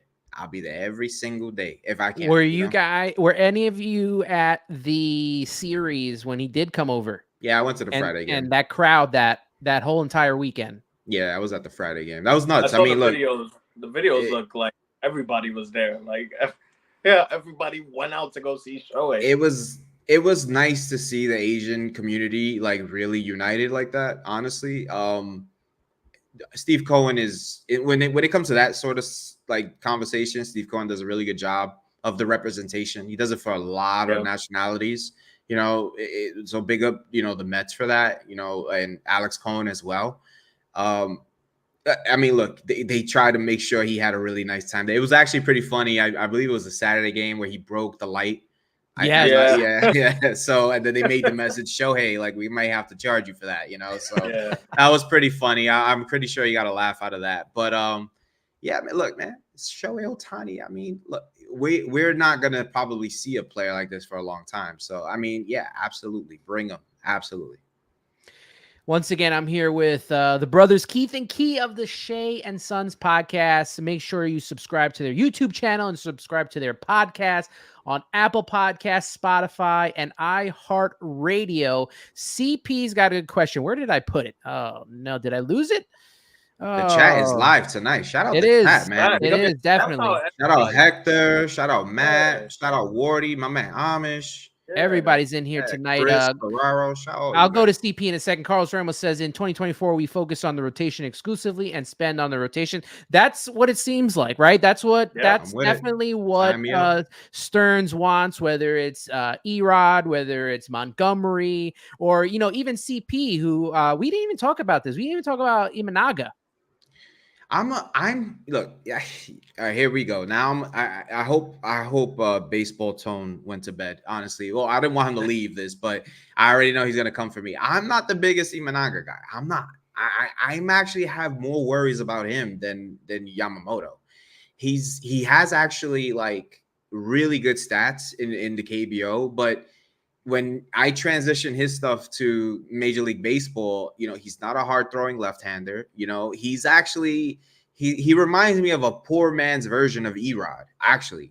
So that I would rather feel more comfortable signing an Erod than an Imanaga. But at the end of the day, beggars can't be choosers. We have holes all over. So when we signed Sevy, I said, okay, cool. All right, we got our 5th or 6th man, whatever it is, bring them all over. We need pitching. So I can't critique every single move till it's blue in the face because we have needs. Right now, needs are the biggest situation with the Mets. Baseball Tone made a interesting point about the bullpen. Hector Neris had a 1.71 ERA in 71 games. What are you guys' thoughts on Hector Neris? You get Heck, Yeah, Hector Neris. I think we covered him in our off-season targets. Hector Neris is tough, right? Because he went to Houston and he completely changed his career because we saw him, in his time with Philly. And didn't we light him up in Philly? Yeah, we lit him up, and I think Dom Smith has. Didn't Dom Smith want to throw hands with him? Yeah, right. Yeah. Like that was like a thing, right? No, that's Alvarado. Oh, Alvarado. Okay. But I do remember his time as a Philly. It was a lot more towards like the familiar type of like appearances where he'll give up a walk and then all of a sudden you get scared. But in Houston, his stats speak for itself. I think he had like an under 2 ERA this past season, and he pitched a lot. So he's obviously somebody that I think the Mets should look at. A teammate of his, I mentioned, Phil Maton, is another option that should be looked at for the Mets. Absolutely. David Stearns talked about adding bullpen arms. I think that he also stated that a lot of the guys that we're going to add is through different types of transactions. Maybe you want to get a setup man from a different team. You want to look at what the Pirates got in their bullpen with Bedard, but maybe you look at, possibly, it's unlikely, but Alexis Diaz is an option. So I think they want to add bullpen regardless. But Hector Neris, he's a good option. It's just, I think, a lot of these guys, they're lottery tickets. Like, you got to just see what you're going to get out of them when it comes to relievers. I actually got a question for you, Ant. Yeah. Being that we're in the winter meetings and we have an entity that we did not have in prior winter meetings, and that's David Stearns. You see a lot of reports about certain teams having history with one another. These guys made a lot of trades with these guys. Right. Do you think that's going to play a role with Stearns? Because I actually think it will. And I mean, the Mets in general, like we've had relationships with like the Guardians. We've had relationships with the Tampa Bay Rays and, teams of that ilk. But does a guy like Stearns like kind of bring over like some sort of, because a lot of times you hear, oh, they don't like the Mets because of Steve Cohen, but they may like the Mets now because of David Stearns. They can actually have some sort of a working relationship with a guy on a baseball level. So I don't know. What are your thoughts about that? I think it helps on like two fronts. One being that, he is not going to get run over. Like, let's say you got one of these general managers under the Wilpon era. I don't want to use Brody Van Wagenen because he did win the trade that we just talked about.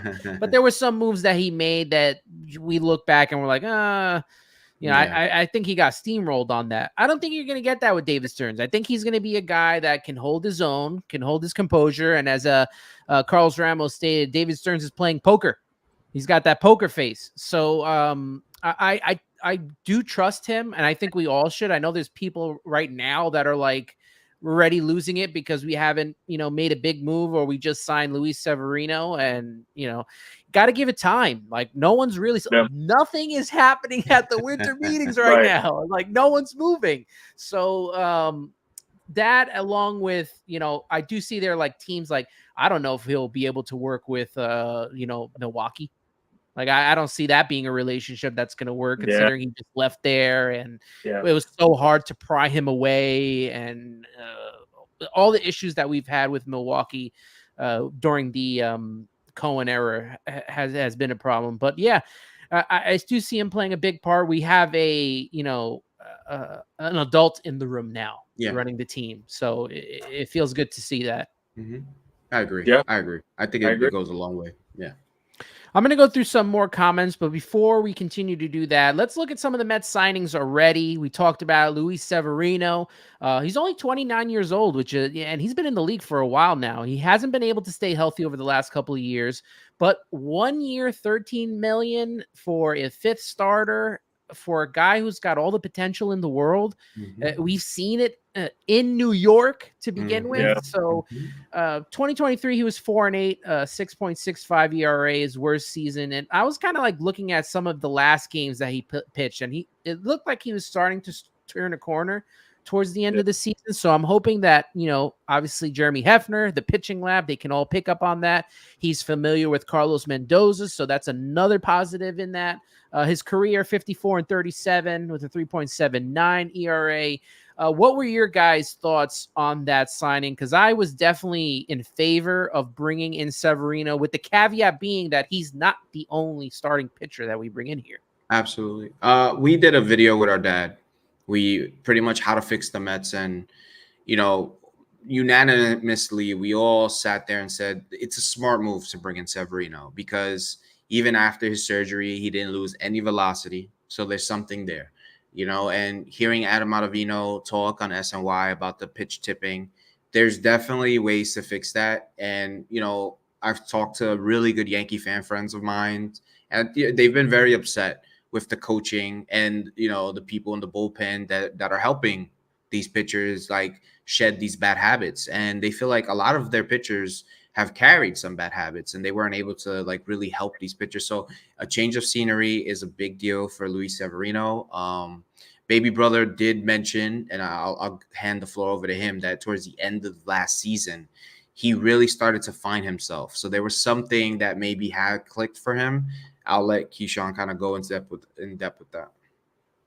Yeah, so like over his last 4 starts, I believe, last season, he had entered into play during his, I believe it was his last start of the season, with a 2.49 ERA. So those last little 5-game stretch after that meltdown in Baltimore, against Baltimore, he looked like a different pitcher. I think that was after he said that he said to the media that he felt like the worst pitcher in the game. Excuse me.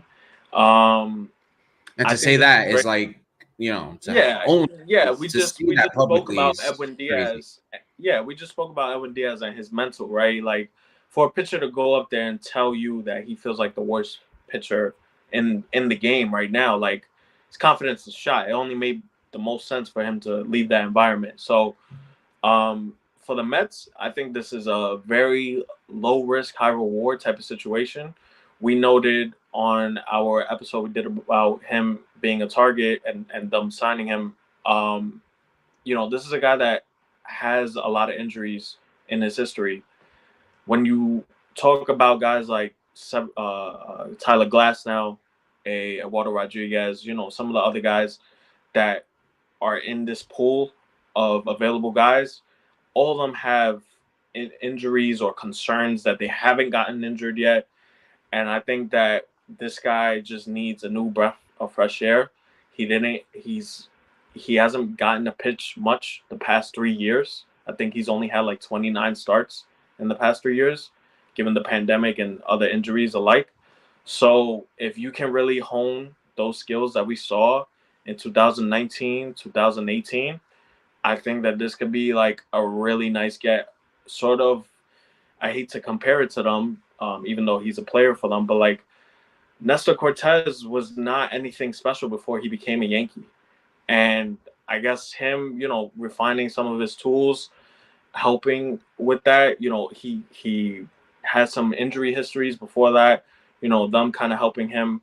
I could see that being like that for the Mets. I have to interject. There is some sort of breaking news. It's not positive. It isn't the best breaking news, but Ronnie Mauricio has made his 4th error at third base in the Dominican. Well, there's your DH next year. There you go. You want to DH? He's playing. He was the thing. Yeah, he's playing in track. Like he's playing. But he's playing in the favelas. So maybe that's just not the option for him. Maybe stop putting him at third base.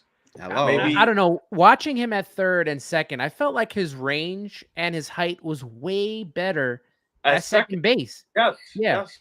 Yes. I thought just felt he picked the ball up so fluidly at second. Like he felt comfortable. And at third, it just felt like he couldn't move. He was stiff. Yeah, man. You need. I want to give a couple of shout outs here. Wardy NYM is in here. I talked about him earlier. Huge thank you for joining me on the show last week.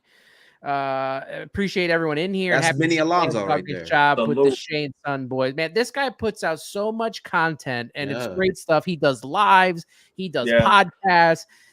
My guy does it all. It's always great talking shop with him, and I appreciate you joining in. And then where is this other one? I have to catch up on so many comments because they're just like flowing tonight. Amish Country Mets fans, shout out Keith Kee. Also, a lot of great content creators in the chat. Obviously, my guy and co-host CP, Matt Ibi Ibanez. That's my sports and Wardy as well. Do yourselves a favor and sub to them all. I appreciate you, Amish Country, and you're going to be on this show at some point too. We're going to connect at some point, CP as well. We're going to be doing stuff. That's my sports. Just subbed right now. Appreciate that, brother. Hopefully you're subbing as well to Shane's Sons. I love your guys' breakdowns that you've been doing this whole off season. It's something definitely that doing it player by player, giving us perspective on each guy. Something I definitely like to see. And you guys did one on Joey Wendell. And we got to talk about Joey Wendell. We got to, right? Come on, man. Yeah. Like we got to get into Joey Wendell. 1 year, $2 million. He's just replacing, unless we go with the Keith method, saying that he's going to start at third come opening day, but he is here really to replace Luis Guillorme, whose time has run out. 2023 last year, 212, 2 home runs, 20 RBIs, and a 554 OPS. Sensational. Love it. My kind of guy. Lighting up the league, boy. My kind of guy. The league isn't ready. 8 years in the league, 263 batting average, 32 home runs, 219 RBIs, and a 698 OPS. He plays second, short, and third. That's why we talked about with Luis Guillorme leaving. What did you guys think of them signing this? Because I know the world was about to end on Mets Twitter when Joey Wendell signed with the Mets. And a lot of people were wanting Luis Guillorme back. Oh, God. We need to move on, Ant.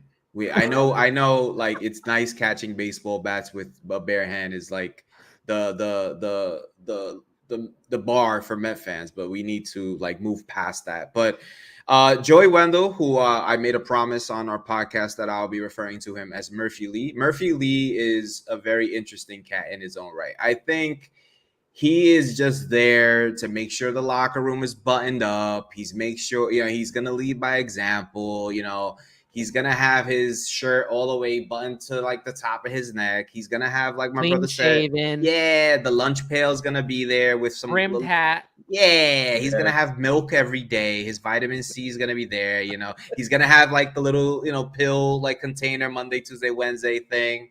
That's what he's there for. He's there to set an example. They're going to probably be tired of him in a week, but then they're going to all follow suit. So that's all that is. He's like, he's like the food bazaar McNeil. Let's be honest here. You know, like we can't get too deep into that, you know? Well, we're also not going to get too deep into the other players the Mets signed. Andre Scrub, minor league deal. What a name. Good Lord. I hope he makes the team. I love I'm that praying name. for him.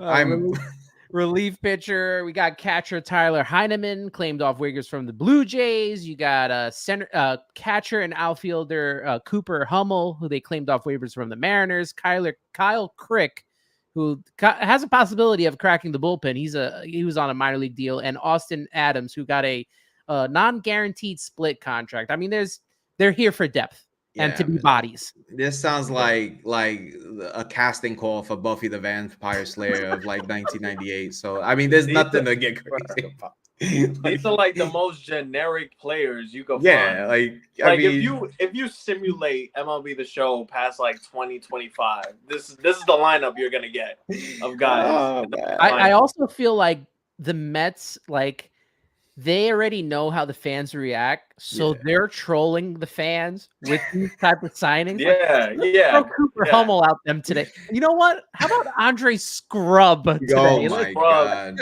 Oh, here man. You go. Argue about that. Here you go. I'm all for these kind of guys, man. This is down my alley. I love it. These are my guys. I like characters, but I don't like it when it becomes a thing, like a Luis Guillorme, where we have to like write the biggest paragraphs and oh my God, Luis Guillorme, and he was so special with his beard and all this. Shut up. He was a bum. He was a bum. Well, stop falling in love with bums. Daniel Vogelback, bum.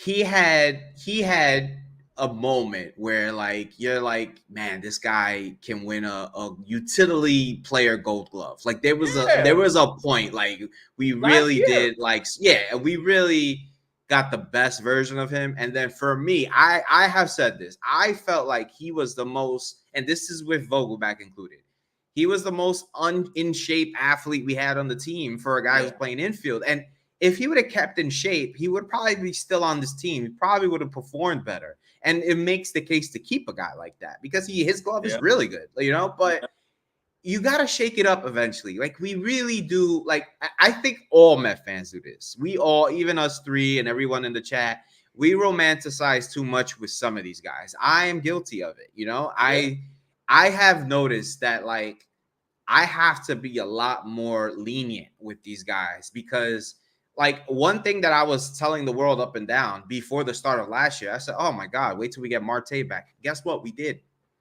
You know, that really like, I'm like, Keith, you got that wrong. Holy moly. You know, you got that really wrong.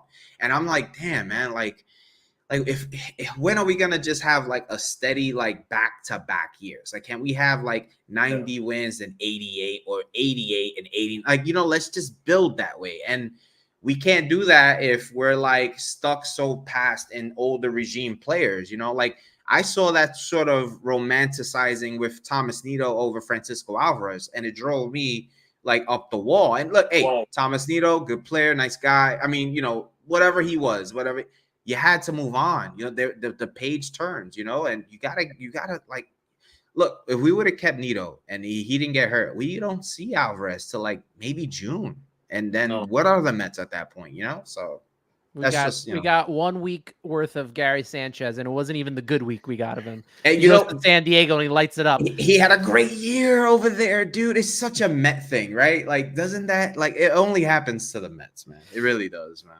Busted _Knuckles07 says Neris, Wandy, who you mentioned earlier, Rayleigh, and Diaz in the back of that bullpen. That sounds pretty good to me. Like that. That's solid. That's like real solid. I like that. Like that, you know, like that, because you know what's cool about that is that Neris, Wandy, and Rayleigh can close a game if you need Diaz if he has a scheduled off day. Yep. So you know what's even better about that? What's that? I don't see Drew Smith's name anywhere near that list. Oh, boy. What is gonna? What do you think's happening with that, bro? Because I think he's gonna make the team. He's gonna. Of course, yeah, he's gonna be here. He's gonna be here. He's going to be here for the original slot that he was, you know, supposed to be in. And that was as the, you know, 6th or 7th man, maybe the guy to come out of the 5th inning. And, you know, somehow everyone got hurt and he ended up all the way in the 8th inning where, you know, he could not handle it. This is another guy. CP talked about it. Jordan Hicks. He's someone that I've been thinking about. Love him. Yeah, I would love yeah. this. Me and my brother have said this when we talk about like the offensive side of the team. We want level raisers, but when we talk about the bullpen and the rotation, I feel like this team doesn't have enough flamethrowers. And I know there's an art to pitching, but we really don't have a lot of like guys could throw 94, 95, whatever, but this is a flamethrower. And I feel like with the pitching lab, with a Hefner, this is a really good guy to invest in. He's not old, he had some rocky years with the Cardinals, but I think that the Mets would be a really good fit for him because he'll have an opportunity to save. So, like, in my eyes, you get a guy like this saves 20 games and then Edwin another 25, 30 or something like that. However it works out, like, that really protects him, So that's kind of Yeah. how I hope, it works out. I just want to give a shout out to the chat. I see a gentleman that created two people in this room. Shout out to Frank Diaz. Our dad is here. Shout out to Frank Diaz in the chat. Give him a big up, everybody. Shout out Frank Diaz for me. I like this. Baby. If we sign Yamamoto, I have hookah and coquito to celebrate. Ya tu sabes. Ya tú sabes.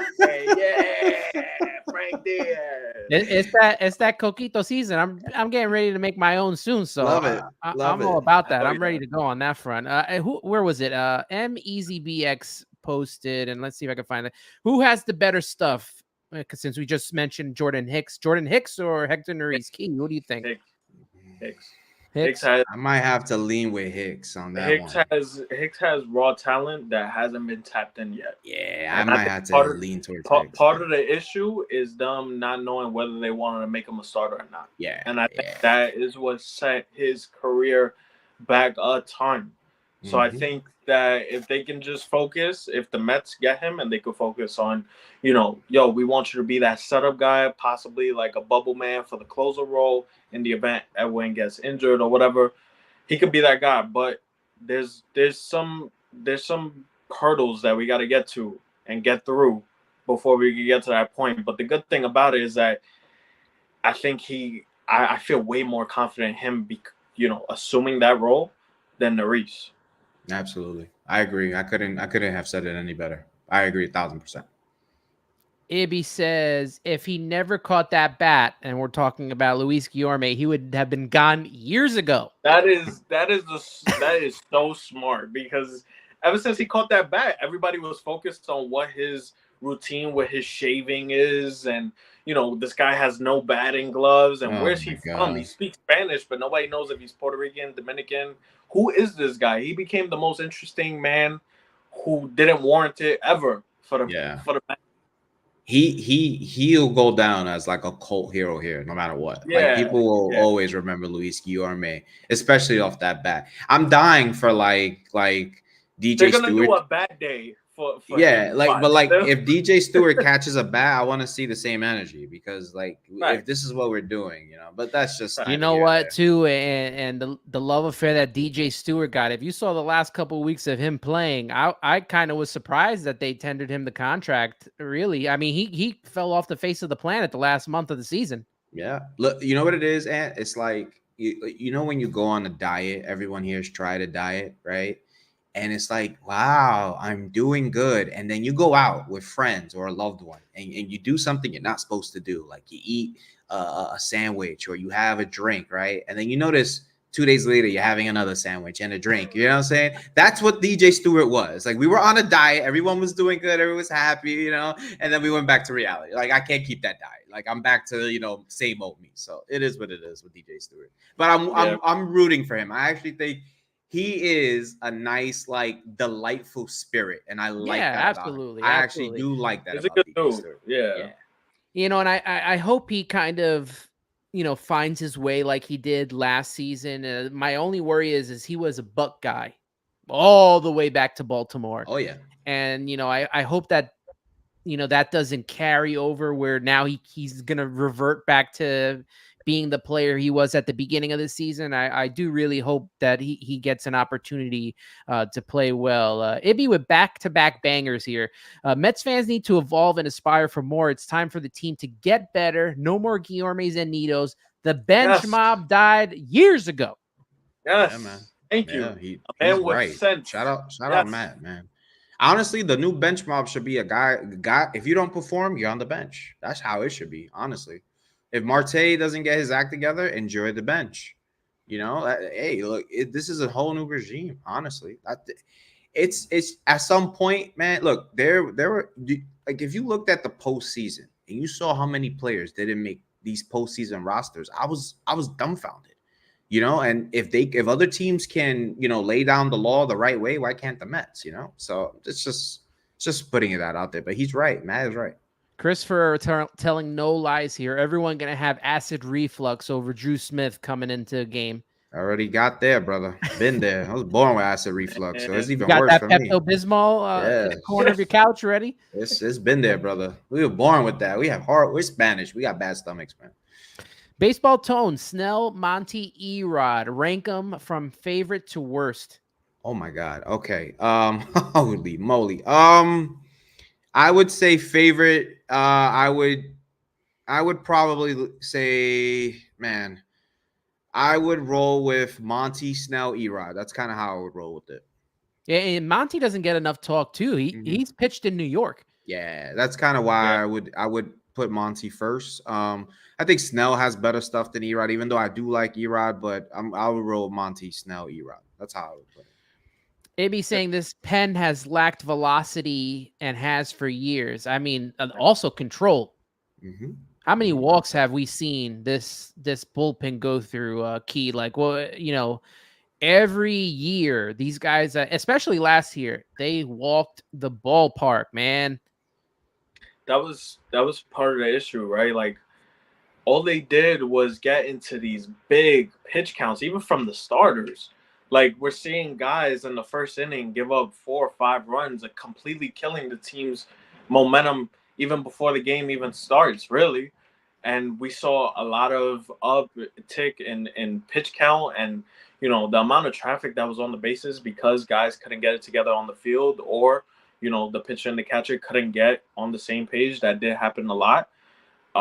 We saw an influx of that. And then obviously the home runs. The home runs were just about the storyline of the Mets pitching season last year. All we did was give up home runs. A starting pitcher was giving up a home run a game, it felt like. And all we did was put ourselves behind the 8 ball, starting slow in first innings and giving up runs. So I think that also plays a part into having to use a guy like Drew Smith in the 8th inning. It sucks that he sucked in the 8th inning and that he was our only option at times. But look at what the starters were able to give us out of length, especially in the beginning of the season. Not much. And that bled on throughout the entirety of the year. So I just think that this team has to look to guys who can develop a lot of swing and miss because we don't have that. We have a lot of guys who are a bunch of question marks, and I think it'll be good to get in, guys that have a crazy amount of velocity, whether it be 99, 96, 97, get some swing and misses, get guys to chase. I think that's something that David Stearns is looking forward to. Here's a comment on something you had mentioned before, Key, and it's from, hopefully I'm pronouncing this right, Jose de Jesus. I totally agree. We fans romanticize the players too much. We create too much unfounded affinity. David Stearns has done a tremendous job getting a lot of these players out. Yeah, I mean, half of the roster is gone. Mm-hmm. We got to fill half a roster right now. And that's just the major league. You forget about all the stuff we're going to have to do with, building depth in the minors and stuff like that with the draft. And, hopefully, I think is it tomorrow? Is the the lottery. Yeah, the lottery very important. I actually have the odds. Funny you say that. I have the odds right in front of me. Currently, right now, the Mets have the 7th best odds to land the number 1 overall pick at 4.3%. So if we land 6th and lower, we will make sure we keep our pick. But because we're over the Cohen tax threshold, we would serve a penalty by finishing 7th or higher. So we got to make sure we land 6th or lower. So keep that in mind, guys. All right. You guys good to go about like 10 more minutes? I think this is the first time I've done a 2-hour podcast before, but the comments keep coming in. So, if you got comments, questions, let us know. We're ready to hit them with you guys. And let me see what else we got here. Mets Nation. Here we go. Hey, guys, how many bullpen pitches you think we need? This is Elliot, by the way. Hey, Elliot, what's up, man? They're gonna need at least. Well, They if need you're looking at the bullpen right now, right? It's Edwin Diaz and it's Brooks Raley, and that's that's And pretty much there's a Phil Drew pretty much Smith, Bickford, the top right? end. you know. Is Yeah, Drew Smith is there? There's another guy we're missing. We're probably gonna need about 3-4 arms. I it's somewhere. Bickford, right? Is Bickford it Phil there. Bickford. There you go. So you're gonna need 3 to 4 arms. And look, if Kyle Crick it makes some sort of noise in spring training, you know what I'm saying? And there, what was the other guy? If it's not Andre Scrub, we riot. I want that guy to make the team, man. I really do. Could you imagine not to interrupt you, but could you imagine the headlines Oh on my the God. back of the New York Post or the Daily News if this guy blows the game? Scrubs again or something like that. It'll Oh be my so God. stupid, but I'm sure we would eat it up. Like, yeah, We of course. signed we signed Adams. We signed that Adams kid. He was like one of our earlier signings. So he's on the 40 man. He'll probably be on the team. Crick if he shows anything. There's And gonna be long relief arms also, like a Luke yeah. Casey in there as well. Budo. Like McGill, Budo is another good one. Yeah. It's interesting because a lot of the guys they're signing, they actually have been coming off years that like a lot of people will like stray away from. Like some of these guys, some of them didn't even pitch last year. So, but then if you look at the totality of their work, there is something there. So it seems like everything is just getting funneled into this pitching lab. Everybody who needs some sort of like mechanical work, they're getting sent right to that pitching lab. So we'll see. Well, look at this comment here. We should be careful about relief pitches from Josue. That's the most volatile position. Stearns is signing players with the highest ceiling, like he did with the Brewers, who have success stories in the bullpen, like Uribe or Payano. It's a perfectly put comment. Yeah, that's a perfect comment because look at what we just talked about. Jordan Hicks, he fits that sort of billing of a guy who has tremendous upside that they could probably retool. Absolutely.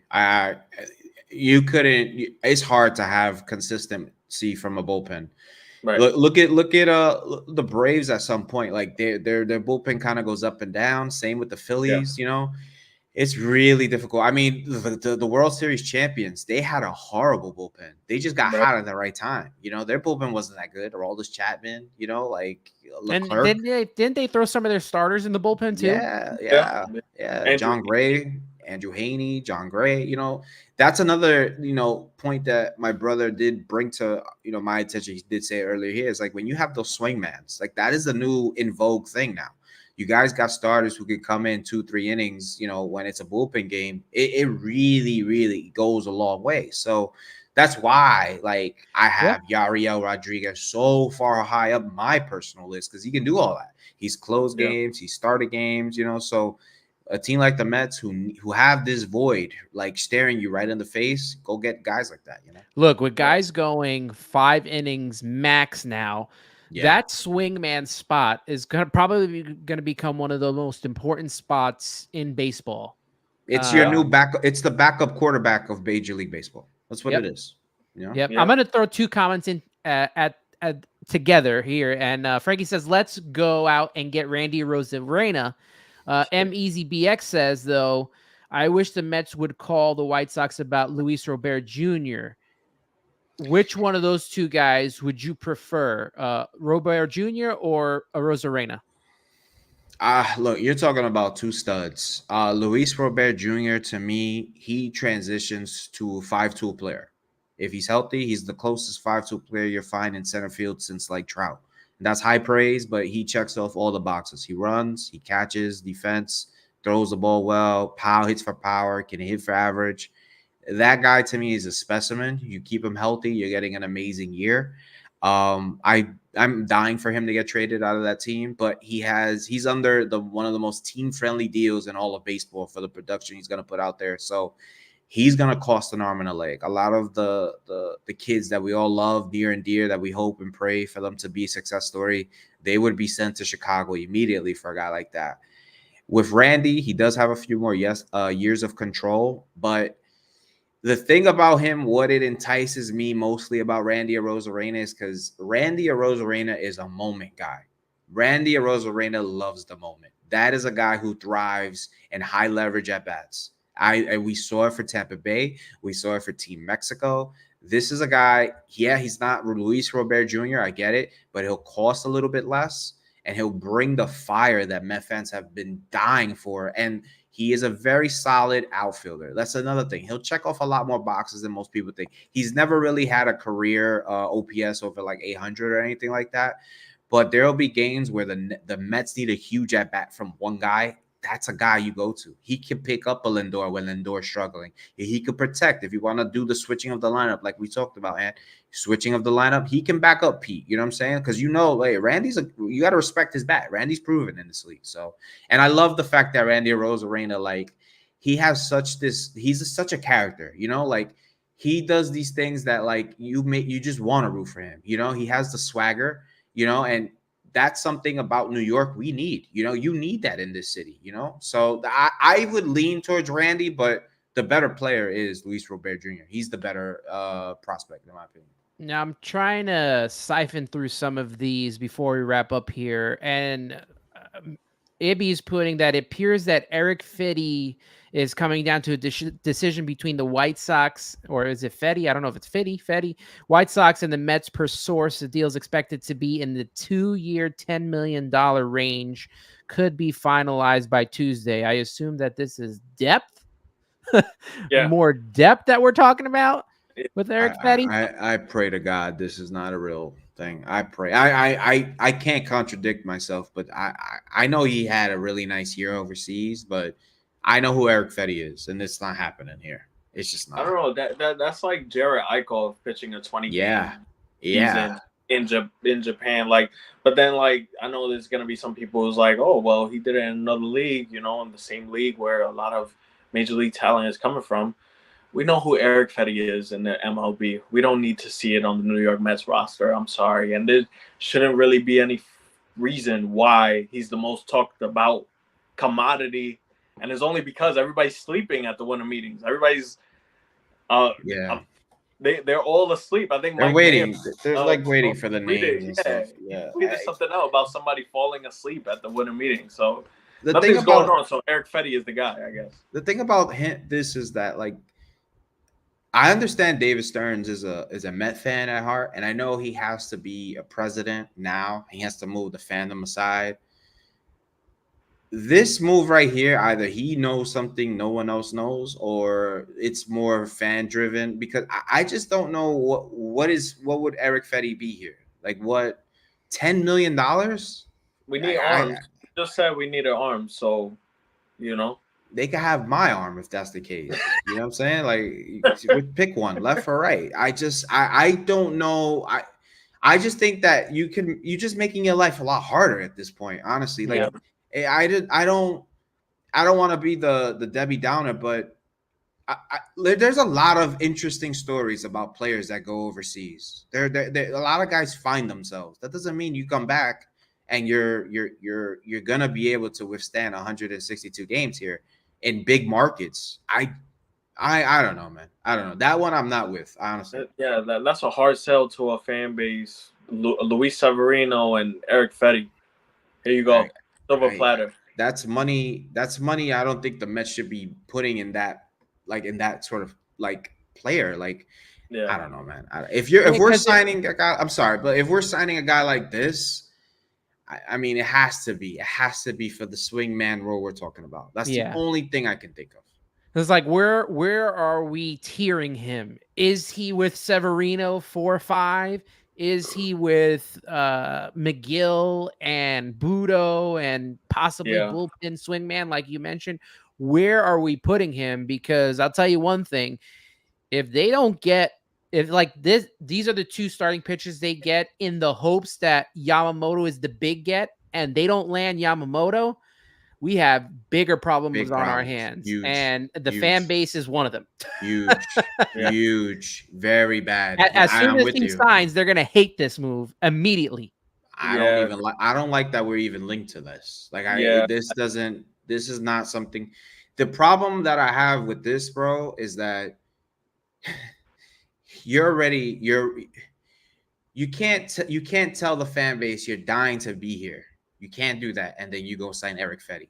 Like, you just can't sell that to me. And I know I want to back this guy. I do.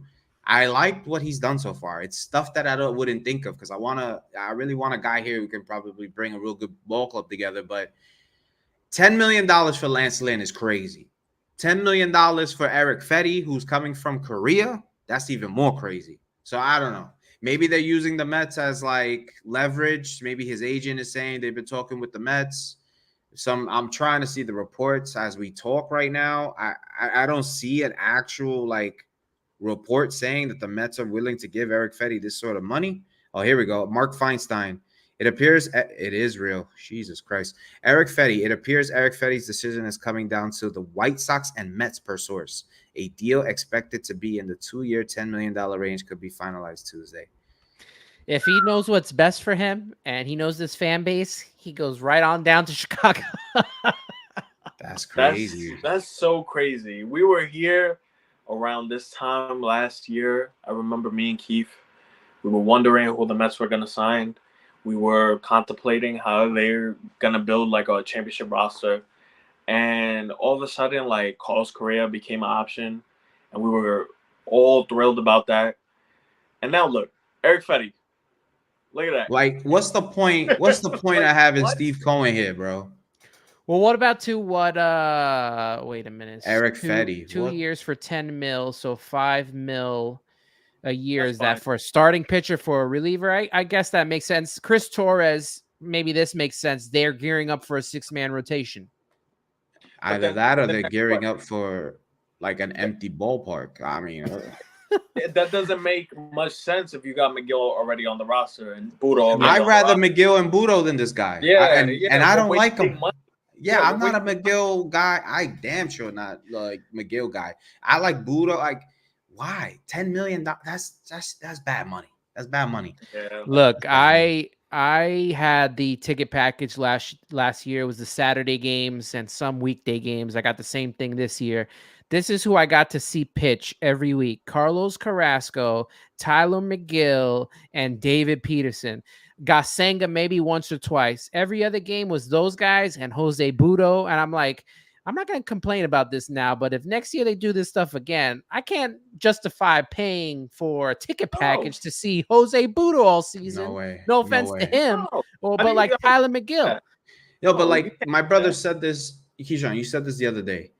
If they're really gonna like do this whole like punt season thing or transition thing, then you better commit to it. Like, either like don't tell the fans you're gonna compete, and then you're selling me on Eric Fetty. Like, that's crazy. Yeah. I can't subscribe to a pitching rotation of Jose Quintana, Senga, Fetty, McGill, and Severino. There's no way that this man just got up there and told everybody, yo, pitching. Hey, look, and then you go sign Eric Fetty? Are you kidding me? I have to say this. To be the next guy? I don't know.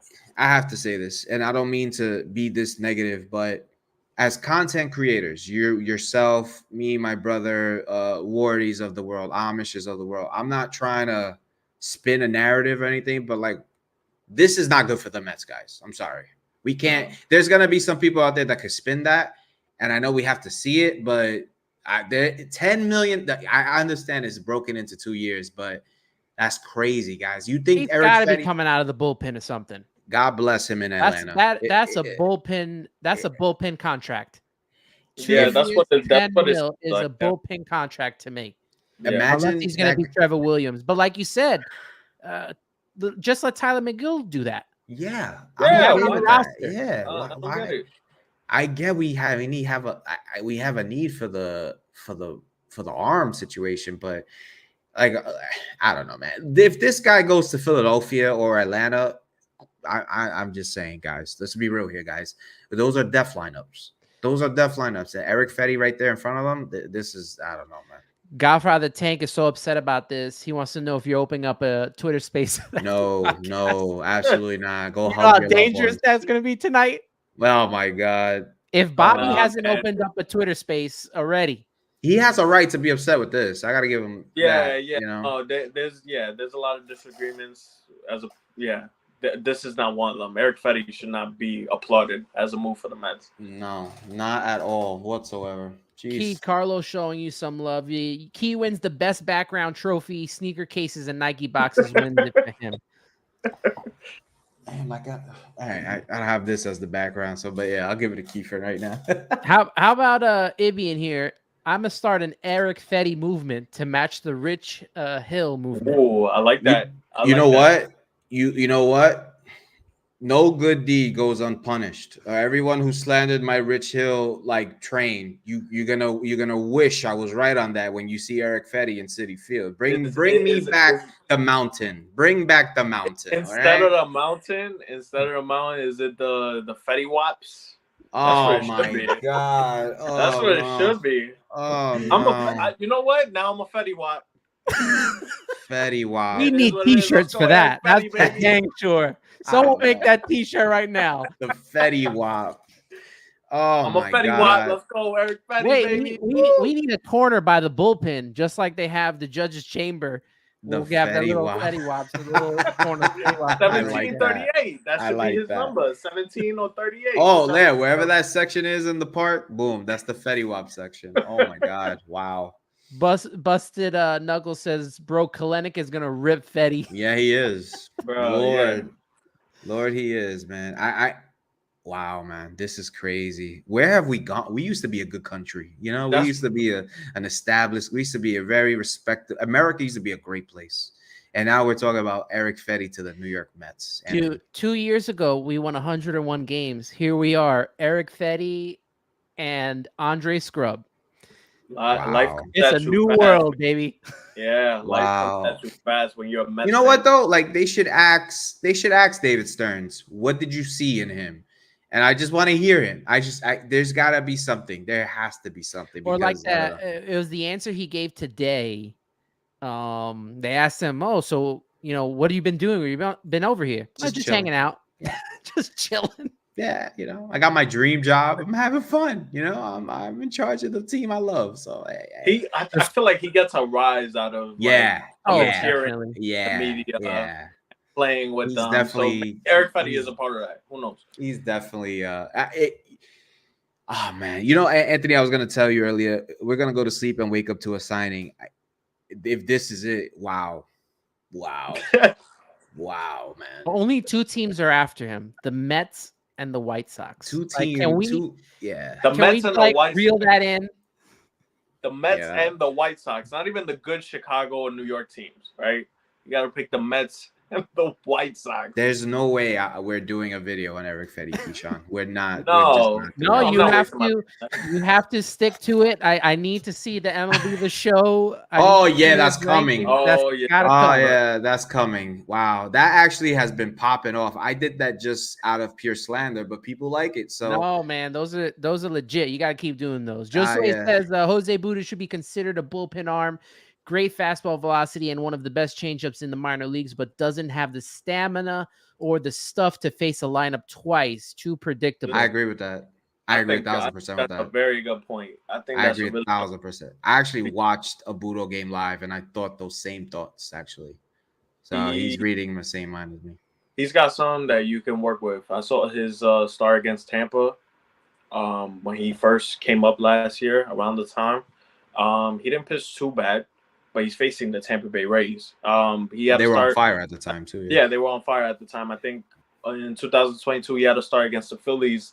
It was nobody knew who Jose Budo was. I think it was his first start, and he pitched okay. So I think he might etch out a role in that 2 innings, 1 inning, and his changeup is really nice. It just falls off the shelf really nicely. He's got good range with his fastball, locating it wherever he wants to. It doesn't have a lot of velocity, but he could be an option, definitely.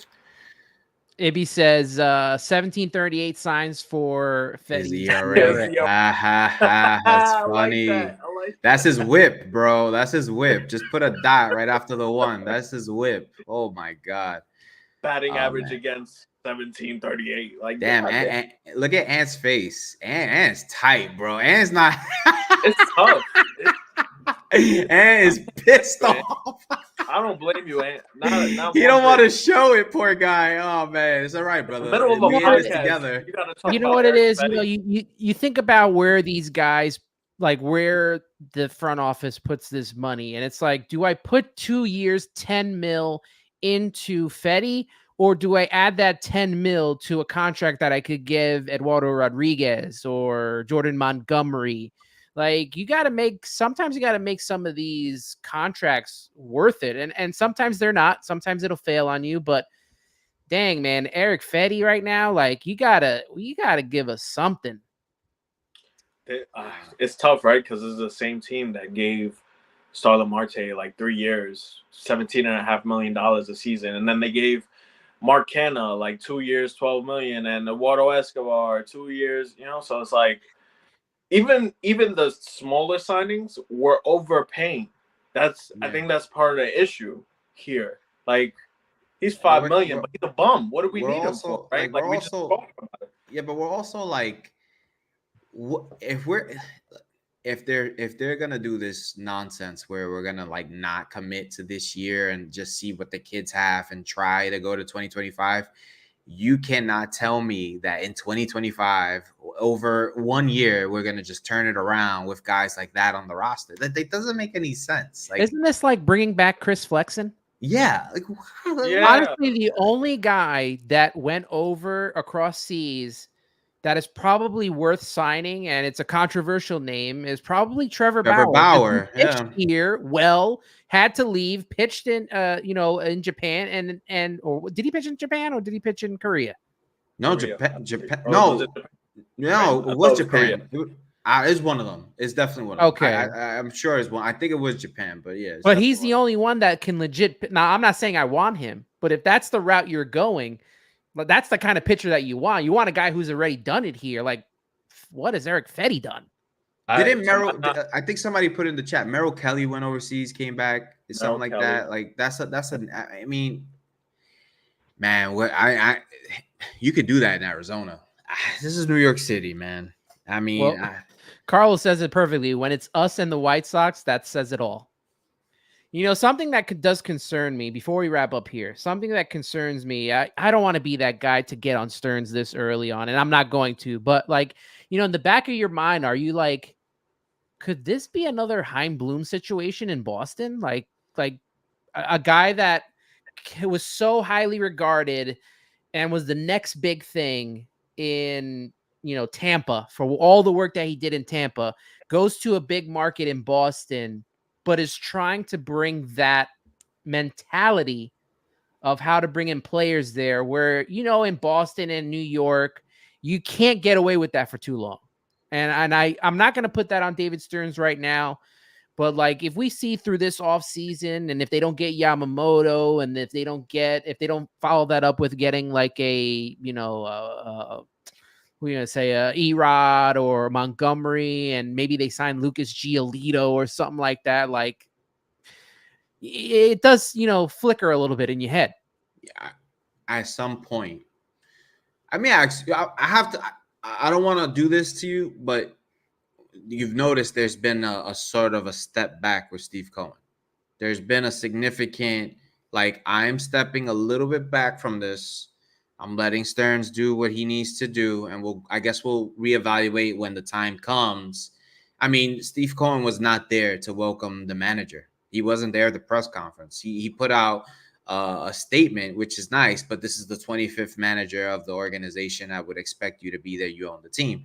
He also got dressed like, he was out on the town the night before when, he hired Steve Cohen. I mean, David Stearns. It looked like he slept on his mother's couch. So what I'm trying to say is that there's something that optics are telling me personally that, like, this is the Stearns show. Like, and at some point, I tell this at my place of work, when there's something going on within the establishment and you have tried consistently to address it to the upper tiers and the leadership and everything, you get to a point where you're just like, you kind of have to let it burn to catch someone's attention. And, we're literally in early days. We are literally in early days. But if you're going to give $10 million to Eric Fetty and you have minor league deals to guys I truly had to search a database in a video game for, we have questions. This is New York City, You can't be mad at the Frank the Tanks for kicking and screaming after this, So, yeah. And if let's say, forbid, the Yankees sign Yamamoto and give him number 18 or whatever that whole story was about, and like we're here with Fetty Severino and Lucas Giolito, that's just not going to fly here in New York. And Stearns should know this because he's a Mets fan, and he was here through some of the tough times in 06, 07, and 08, watching this team, fall apart. I don't. Chris Ferraro makes a good point. This is, we don't have a lot of excitement in the minors for starting pitching. Got to pay some of these guys. Follow that up with Carlos Ramos just saying, but you can give 10 mil to Turner to DH. And like, that's what I'm talking about. Is giving Fetty 10 million worth it, or can you better allocate those funds elsewhere? Absolutely. Of course you can. Absolutely. There's so many options because nobody has done anything that a move where you're just giving away $10 million looks a little bit rash. And then when you, like Keith said, you add New York City into that, and obviously Met fans being as crazy as they are, unfortunately, nobody's going to sign up for that. Nobody wants to sign up for Eric Fetty and Luis Severino. And you know what? Everybody's going to be at Queens, you know what I mean? Like, everybody's going to be at the ballpark watching that. Nobody wants to see that. So you have to fill out a roster, but not like that, I don't think. Brother, are you going to renew your season tickets? Because you can't do that again, bro. There's no way you can do that again. That's tough, man. You can't do that again. I don't think I would let you, honestly. That's tough, bro. I let the winter meetings settle, I think. No, they get you early. This was done in November. And I heard they raised ticket prices. They did. They raise ticket prices. They cannot sell that to the fans, dude. That's a tough sale. You can't give me enough bobbleheads to make me pull up to the park to watch Eric Fetty. Let's be honest here, guys. Like, that's not gonna sell. It's safe. No. And let me be clear with the chat. I'm not against Stearns. I just wanted to kind of get that, that feeling in your head. It's early, obviously. I am full support of Stearns and what he's going to do. I just hope that we see a lot better. And you know what? We'll wake up in the morning and Fetty goes to the White Sox. And this will all be a moot point. Right. But